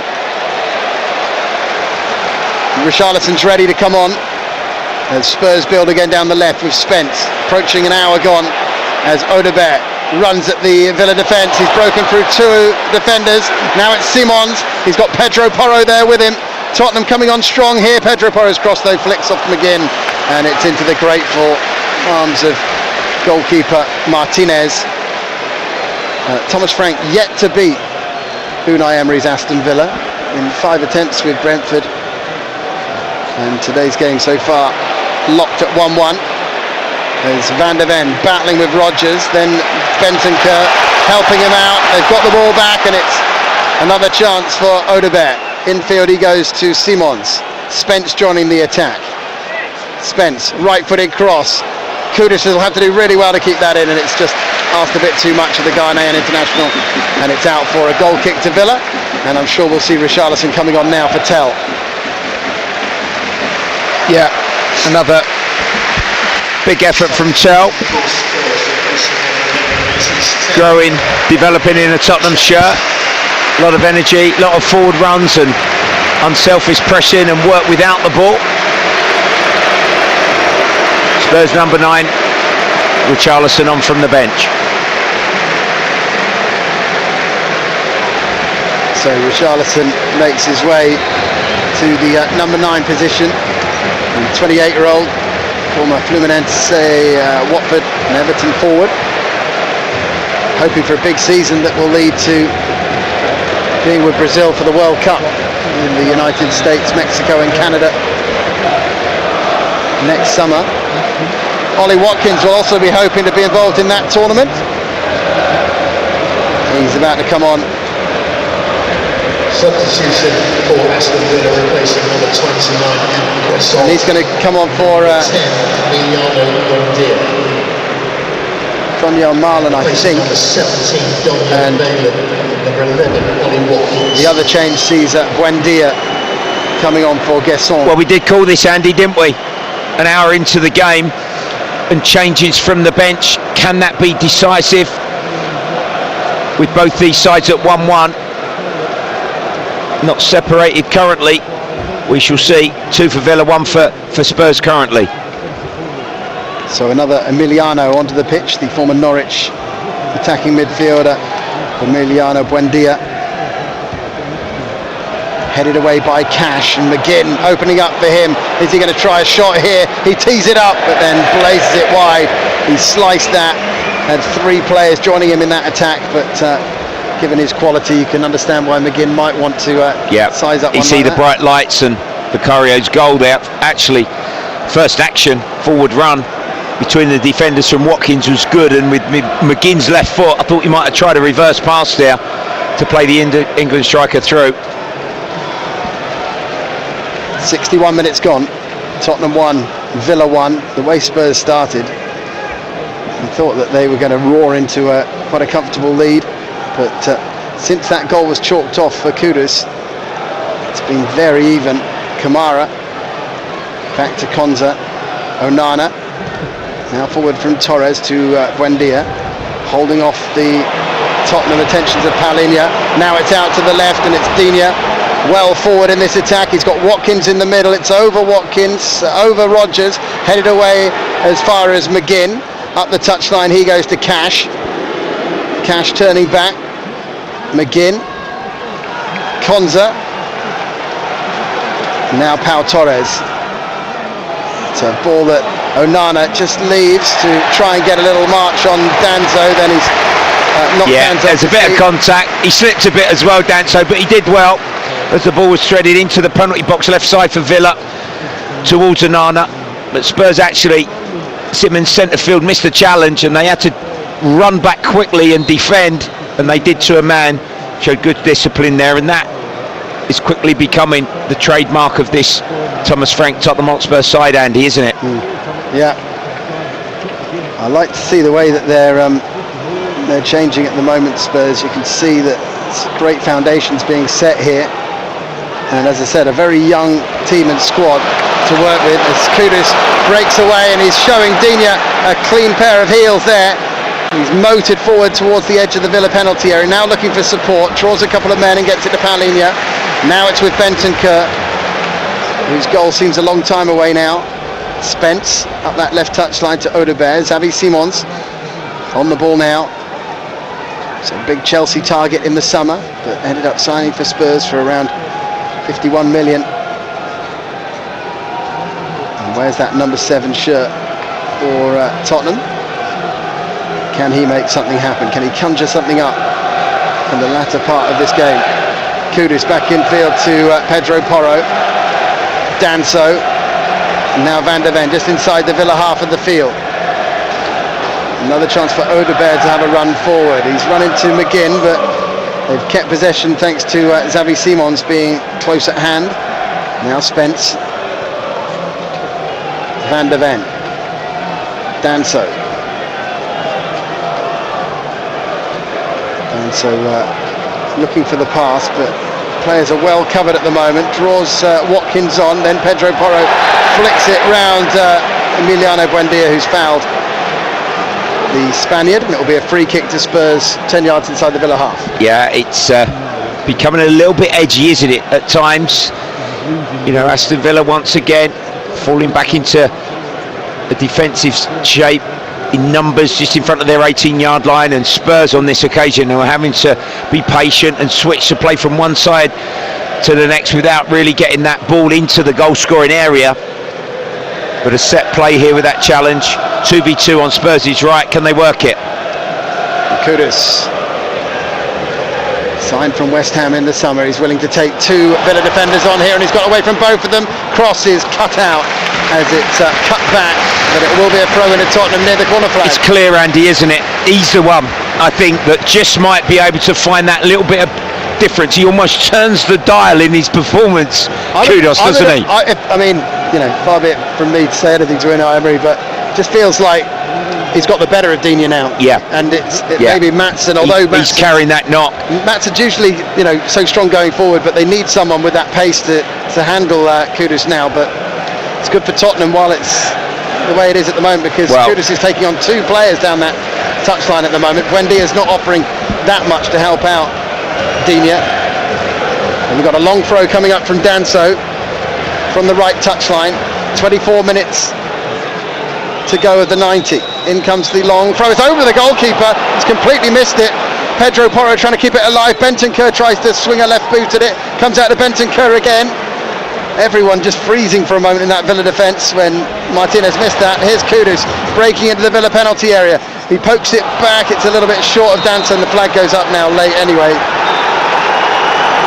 That's a very late flag, and as a result of that, there's a late challenge from Danso, and That wouldn't have needed to happen if the flag had gone up sooner. Yeah. One of the gripes of the Konza and rules. McGinn are just sort of saying to the referee, you know, with the early challenge at the start of the second half, that some of the Villa players weren't particularly happy with on the clearance from Danso, where on the follow through he slightly caught Digne. He has eventually there, Kevin Danso, got a yellow card. But Martinez, rather erratic goalkeeping there from Danso's long throw. He got completely under it. Credit to his defenders within the frame of the goal that managed to clear it away and bail him out a little bit.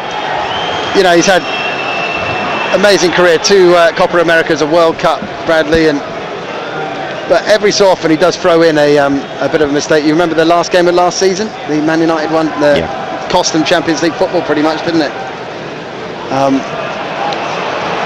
So Tottenham want to just play on that a little bit. Danso shields that ball out under pressure from Watkins for a throw into Spurs.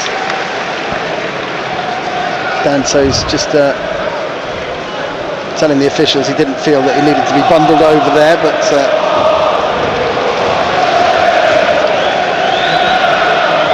throw into Spurs, which there's a lot of stake here, Andy, isn't there? You know, Spurs can go second before, obviously, Liverpool play Man United after this afternoon up at Anfield, that 4:30 kickoff. So the aim has got to be that can Spurs push and drive and just get another goal, which could prove to be so important in the course of their season.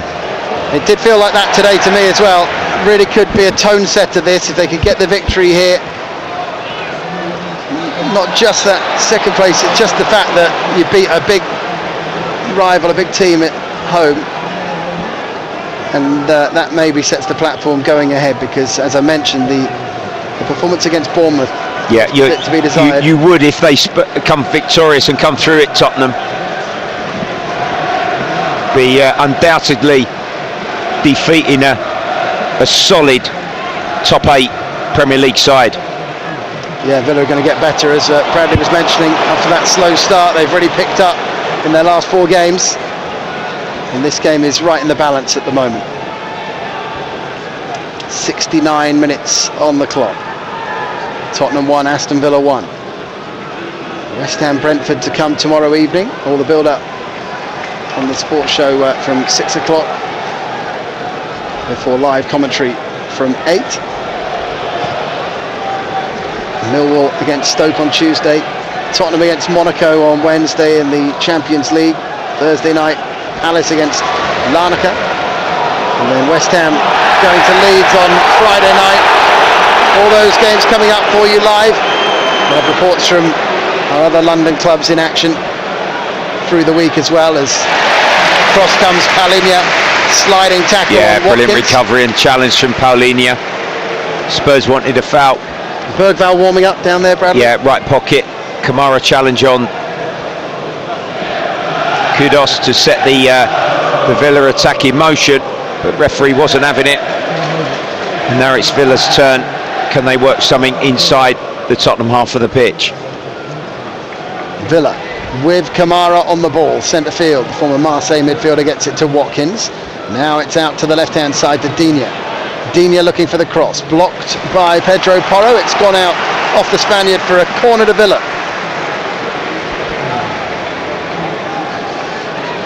Well, they'll take their time. Matty Cash from right full back to this left-hand side has jogged across. He will swing this one in towards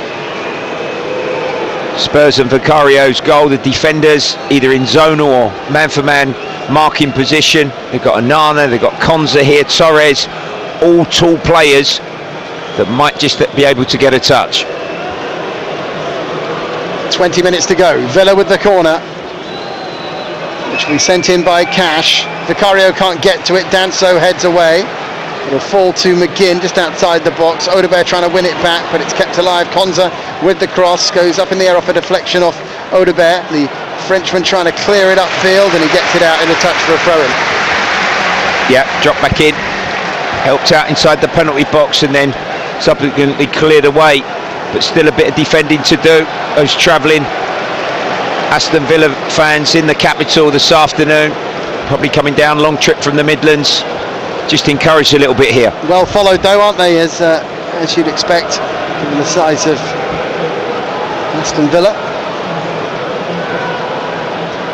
It really hurt them not to get to the Champions League again. In comes the cross. They've loved being back at that level after winning the European Cup back in the early 1980s. But costly last game of the season. Here come a couple of changes for Tottenham then. Kolo Muani is about to be introduced, the 26-year-old France international, and Lucas Bergvall, the Sweden international, who's been a popular player since signing as a teenager from Djurgården. He's also about to come on here into the midfield.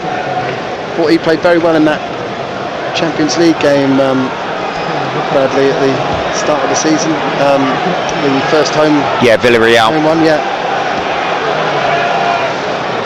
Still getting instruction, aren't they, those two substitutes? Porro taking his time. Hardly seen Richarlison on the ball yet in this game since he's come on. Danso's just taken a blow to the face there from Watkins. Now Richarlison trying to get away. Kudus plays it round Digne. He's half claiming that it should be a Tottenham throw-in, but not with enough veracity to you almost sense a little bit, is there going to be with Fatigue, you know, a missed challenge or a mistake? Villa trying to break off the back of Odegaard down the right hand side with Cash, but Spurs again back in numbers. You think retreat. There could be, you know, it's been played at such a pace, this game, in terms of not just the physicality but the mental concentration. I feel it's been one of those games where you've really got to be on it at all times. Yeah, you know, something decisive, somebody prepared to take a risk, that bit of brilliance, moment of magic, or is it going to be that lapse in concentration, a slip, or somebody not staying with their man, or an error? We shall see. Danso trying to play it up the line, but that's gone out before it reached Pedro Porro. Has it gone off a Villa player? Yes, it has. So it'll be a throw into Spurs. Still haven't made this change. I mean, can you overload a player with instructions? I mean, well, Bergvall he's had to memorise a 4-page document here before coming on. The 19-year-old, it's like being back at school for him. As the ball is floated over the top for Kudus to chase. Pau Torres trying to block him off as it goes through to Martinez. And the former Arsenal goalkeeper rolls it out to Ezri Konsa. You feel he's got a chance to be that centre-half for England alongside maybe Mark Gay? I suppose John Stones, his fitness is a big thing. Consistent in display for a while now, Konsa. Done brilliant, you know, developed at Charlton. He's had an excellent career. Here's Xavi Simons getting it to Kudus, opening up here maybe. Richarlison made it dark, Kudus has still got it, and eventually tackled by Digne, and Villa will try and break away with the ball. Pedro Porro can't win it back straight away, and Villa do very well to work that out of defence through Digne and Buendia. Now it's over the top for Watkins to chase. The former Brentford forwards onto this, into the Tottenham penalty area. Spence comes across, brilliant work against his England teammate. Kamara arrives to help out Watkins, then he's knocked off his feet slightly, gets back to his feet and gets it to Cash, and once again Spurs fall in behind the ball. Yeah, they've done that and retreated really well, but they keep probing here, Aston Villa.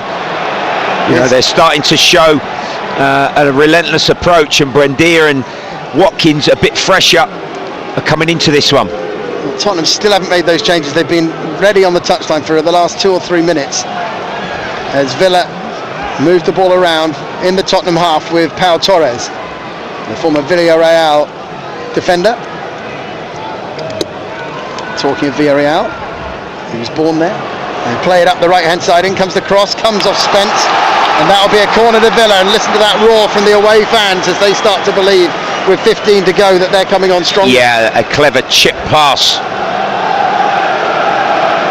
from Kamara down Villa's right hand side. Again, Cash advancing, his cross was blocked. Aston Villa set play. They're taking their time coming across for this one. It'll be Digne to play it in, left-footed from the right-hand side. 76 minutes gone. 1-1 between Tottenham and Villa. Both goals scored in the first half. An early one from Bentancur, cancelled out by a long-range effort from Morgan Rogers. Digne with the floated ball in from the corner, up in the air off Bentancur's head and then cleared away by Palinha. Chasing it out is Audebert, headed back to the halfway line to Matty Cash. He's drilled a pass forward to Digne. Wonderful control. This will be some goal if it comes off. McGinn drives it in. It's Buendia who scores for Villa, curls it in from the edge of the box. Huge celebrations from the Aston Villa fans. That was an unbelievable ball forward from Matty Cash, controlled by Digne, and then Buendia has curled it into the bottom corner, past Vicario, and with 13 minutes to go, Tottenham 1, Villa 2. Well, initially you thought the danger was cleared. It went up to the halfway line, and Audebert couldn't really make the challenge on Konza. Cash's pass is stunning. Volley, what a touch from Digne. It went back to Buendia, and he just sort of shifted and used the defenders in front of him. A left foot shot. I just mentioned he's coming into the game. Was Vicario unsighted? Didn't he see it? You have to admire the goal. Was there a player in front of Watkins? He's curled it around three players, really, hasn't he? Yeah, it might be checked. Is Rodgers... yeah, is he in the eye line of the goalkeeper? I don't think so, actually. No. Wild scenes amongst those Villa players and fans. He was bouncing there, Unai Emery. And the goal stands, and still we're waiting for those Tottenham players to come on. It's been 4 minutes, 5 minutes probably now. And Villa have got a chance to make a change of their own at the same time. It's going to be Simons to come off for Bergvall. Substitution for Spurs replacing the and I imagine it will be Audebert for Kolo Muani. And that is the second change. Number 20, Wilson Audebert, number 39, making his Spurs debut, Randall Kolo Muani.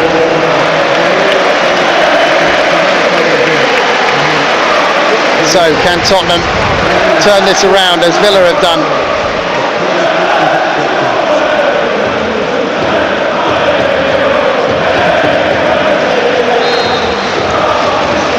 Ross Barkley is also being prepared on the touchline down below us, but he hasn't come on yet.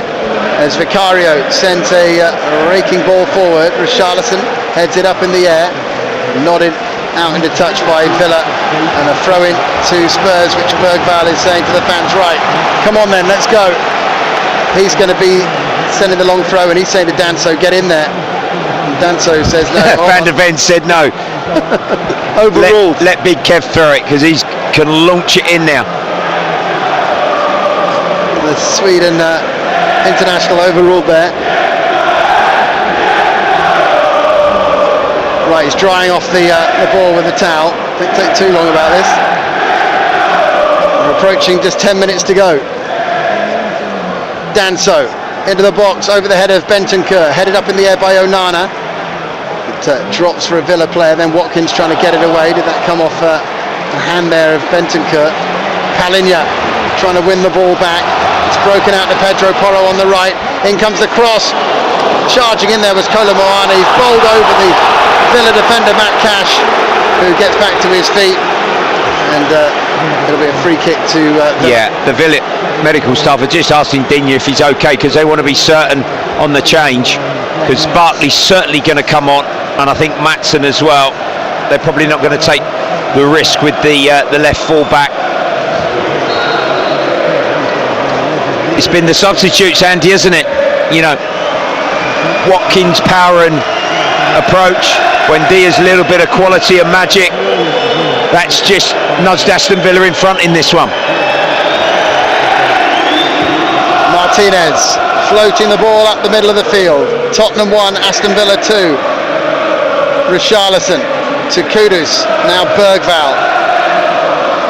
Two Villa substitutes coming on shortly. Bergvall trying to attack down the right touchline. He's slightly overrun it under pressure from Onana, and it will be a throw into Villa midway inside their own half, left hand side. And here come those two changes for the Villa. Barkley will replace Onana. Substitution for Aston Villa, replacing number 24, Amadou Onana, and number 6, Hotspur. And Maatsen will no doubt come on for Digne. I would imagine. Number 12, Lucas Digne, number 22, Ian Maatsen. Former Chelsea youngster, who was on loan at Charlton as well, wasn't he? Before going to Dortmund and reaching a Champions League final. Exactly, yeah. And he's going to have his first touch now. A throw in left-hand side up towards Watkins, flicked on. And now drops to Pedro Porro. Buendia's done really well to win that ball off Pedro Porro. Then sliding in is Paulinho, and it's gone out for a throw-in to Villa. Near Unai Emery, just says, right, just take a moment. No need to hurry. Pedro Porro is down momentarily. He's just checking his face, as if he took a little blow there, but Tottenham haven't got much time to waste now. 7.5 minutes of the 90 to go. The referee's calling them back for taking that throw in from the wrong position. Maatsen now throws it back to Pau Torres. And we know with Unai Emery as well in this situation, his experience, his quality of navigating his sides through in key games and those European successes at other clubs in years gone by. In this situation, their game management is obviously often, Andy, first class, isn't it, of the highest order. Look at this ball over the top for Watkins to chase. In the end, bounds away up towards the goalkeeper Vicario, who catches it, and Tottenham get on the front foot again if they can. Sent upfield towards Kudus. Back goes Maatsen towards his own goal line. Kudus is going to get that ball off him. Kudus trying to twist and turn to get away from Maatsen. Plays it off another Villa player, Buendia, and out for a throw-in to Spurs' right-hand side. Short from Pedro Porro. Back to him now. Danso. Across the back to Van der Ven. Pedro Porro. Oh, lovely run from Bergvall. Can he wrap his foot round this? Keeps it in at the byline. Bergvall pulls it back off the retreating. Yeah, it's a late flag, but he was offside. Half space run. Tottenham's right-hand side from the sub Bergvall, but the assistant delayed flag. Now Papassar's going to go on. Further instruction again, and Brennan Johnson. You think Spurs would have some of this readied, wouldn't you, Andy, and just go on and run around and see if you can impact this game in these closing stages. There's so much information being passed on at this stage that it's just making these substitutions take such a long time. And Villa scoring that second when Tottenham were still trying to make those changes for Bergvall and Kolo Muani to come on.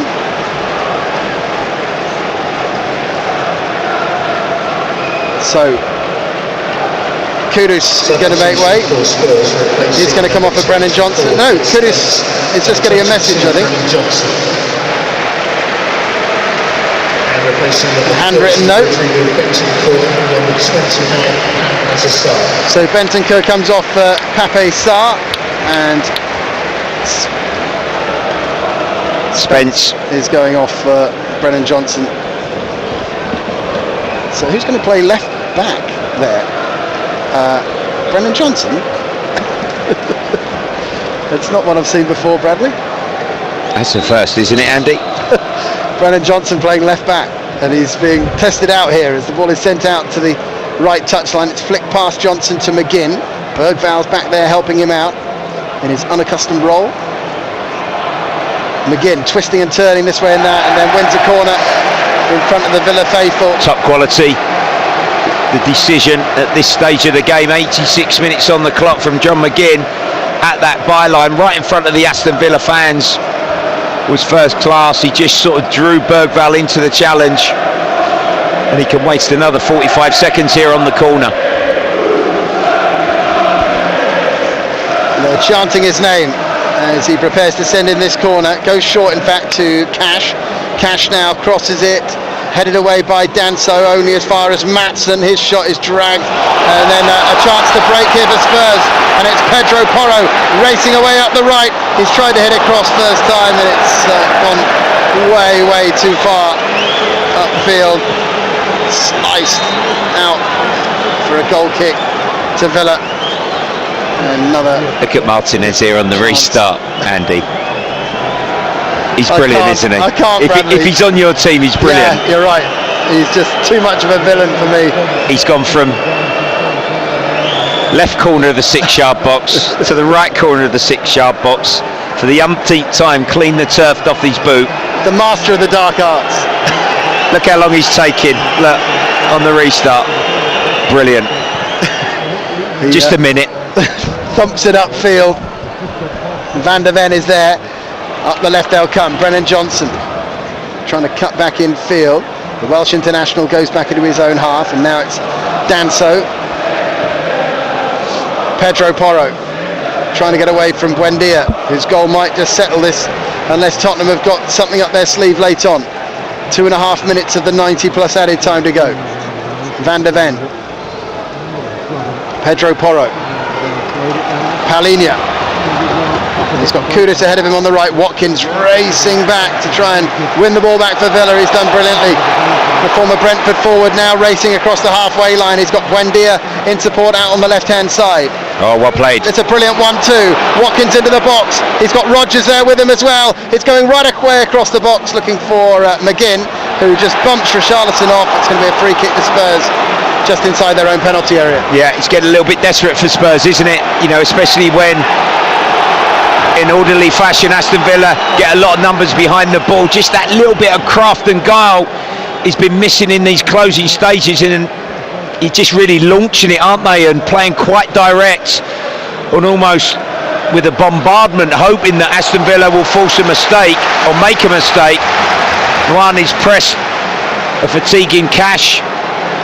Another long throw. They've had a load of these, Tottenham.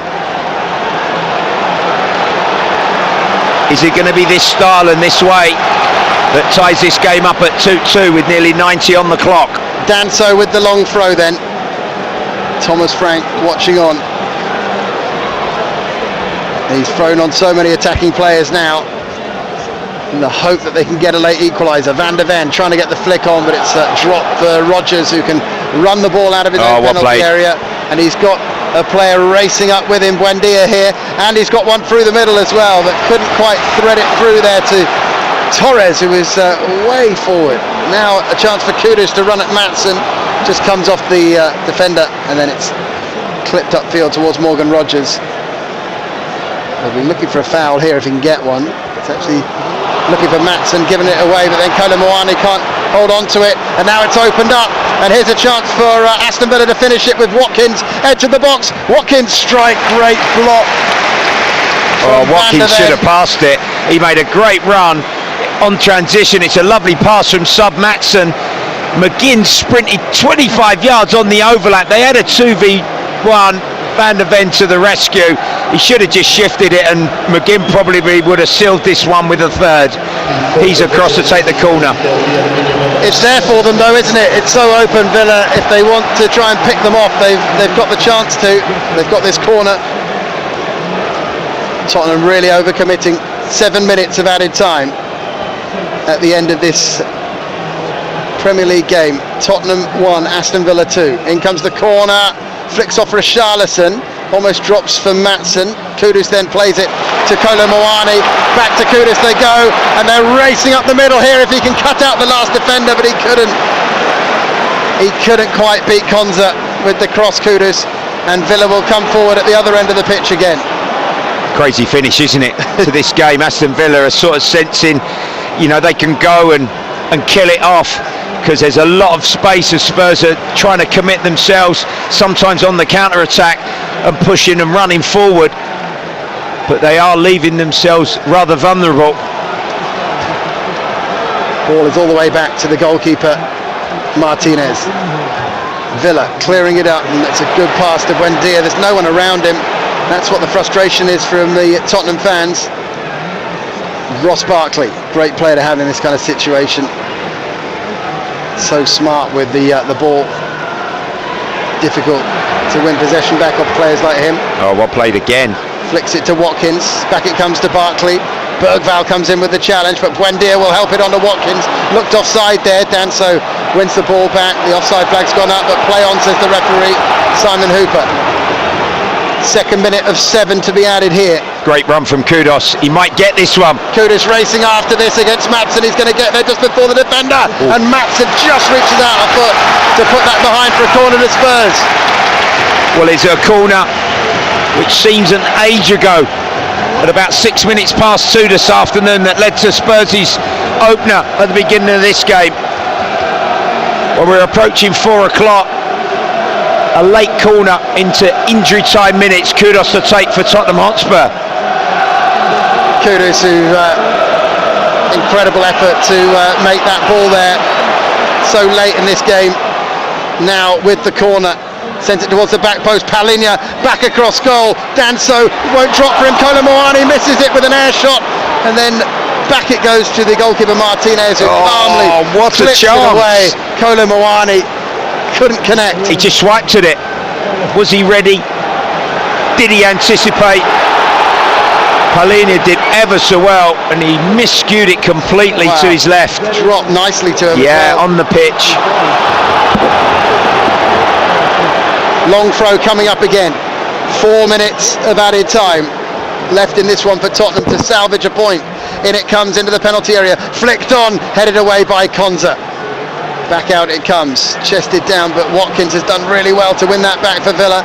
Now Morgan Rogers running it out of defence, tries to play it forward to Kamara. Only Pedro Porro back there for Spurs, and he manages to get a foot in, but the throw-in has gone Villa's way.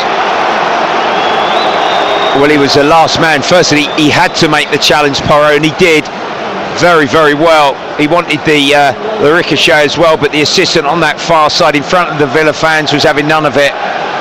And Matty Cash is just walking towards the ball to restart the game with an Aston Villa throw-in.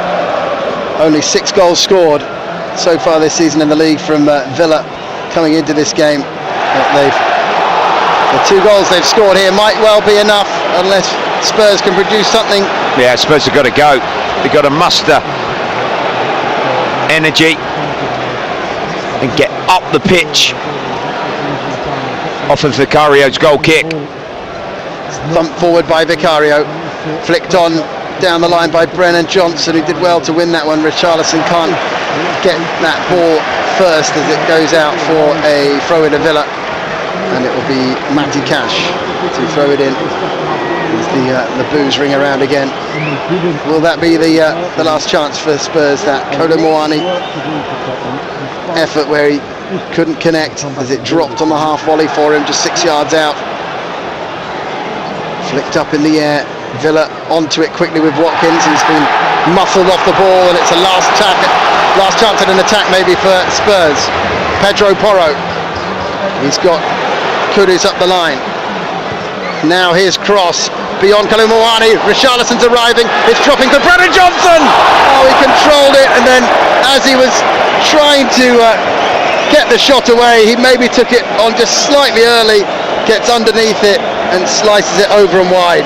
Yeah, deep cross. It was flicked away, and from a sort of like a left wing back position, he came in and supported the play. Brennan Johnson, off of his touch, it bounced, swiped across the volley, outside the right foot, high and wide into the south stand, that one. Thomas Frank, head in his hands, applauds it though. 90 seconds left of the stoppage time. Danso, great header. Kolomoani losing out there in the battle with Barkley, but Barkley's ball forward doesn't find a Villa teammate, and this is it now. Last chance saloon. Just over a minute to go as Pedro Porro floats a pass forward. Look at the space Brennan Johnson's found there out on the left-hand side. Matty Cash is watching him closely. Man on the overlap. Now he sends the cross in. Palinha backpedaling. It's headed away bravely by Maatsen. And then Buendia just plays it neatly to a top teammate. defending, wasn't it? Covering round Maatsen there. There was 2 Spurs players from the in-swinger from the left from Brennan Johnson's cross. Floated forward out to the offside. And I could tell them that from up here. They all just had to get onside there for the last play forward. It was just the last thing you could do is give them an easy offside here, because that effectively ends the game. And Pape Sarr has just edged offside, and that will probably be that now. 20 seconds to go. Yeah. He will not be in a hurry. He certainly won't. Mr. Martinez. Emilio Martinez will take an age once again. Aston Villa will lock across the pitch. This might be the last play of the game. Sent forward upfield by Martinez. Danso battling with Watkins, and there is the final whistle, and it's the Villa fans who are jubilant. They went behind early in this game, looked like they might have gone 2 down when Kudus got his shot away through Martinez, but that was chalked off, and after that Villa grew and grew through the game. Morgan Rogers with the equaliser, a dipping long-range shot that beat Vicario, and then the substitutions made the difference as well. Buendia with the shot curled into the bottom corner. Kolo Muani with a late chance which he couldn't connect with, and it finishes here. Aston Villa victorious. Tottenham Hotspur defeated for the second time in the league this season, both of them coming at home. Tottenham 1, Aston Villa 2. Total Sport Live. BBC Radio London.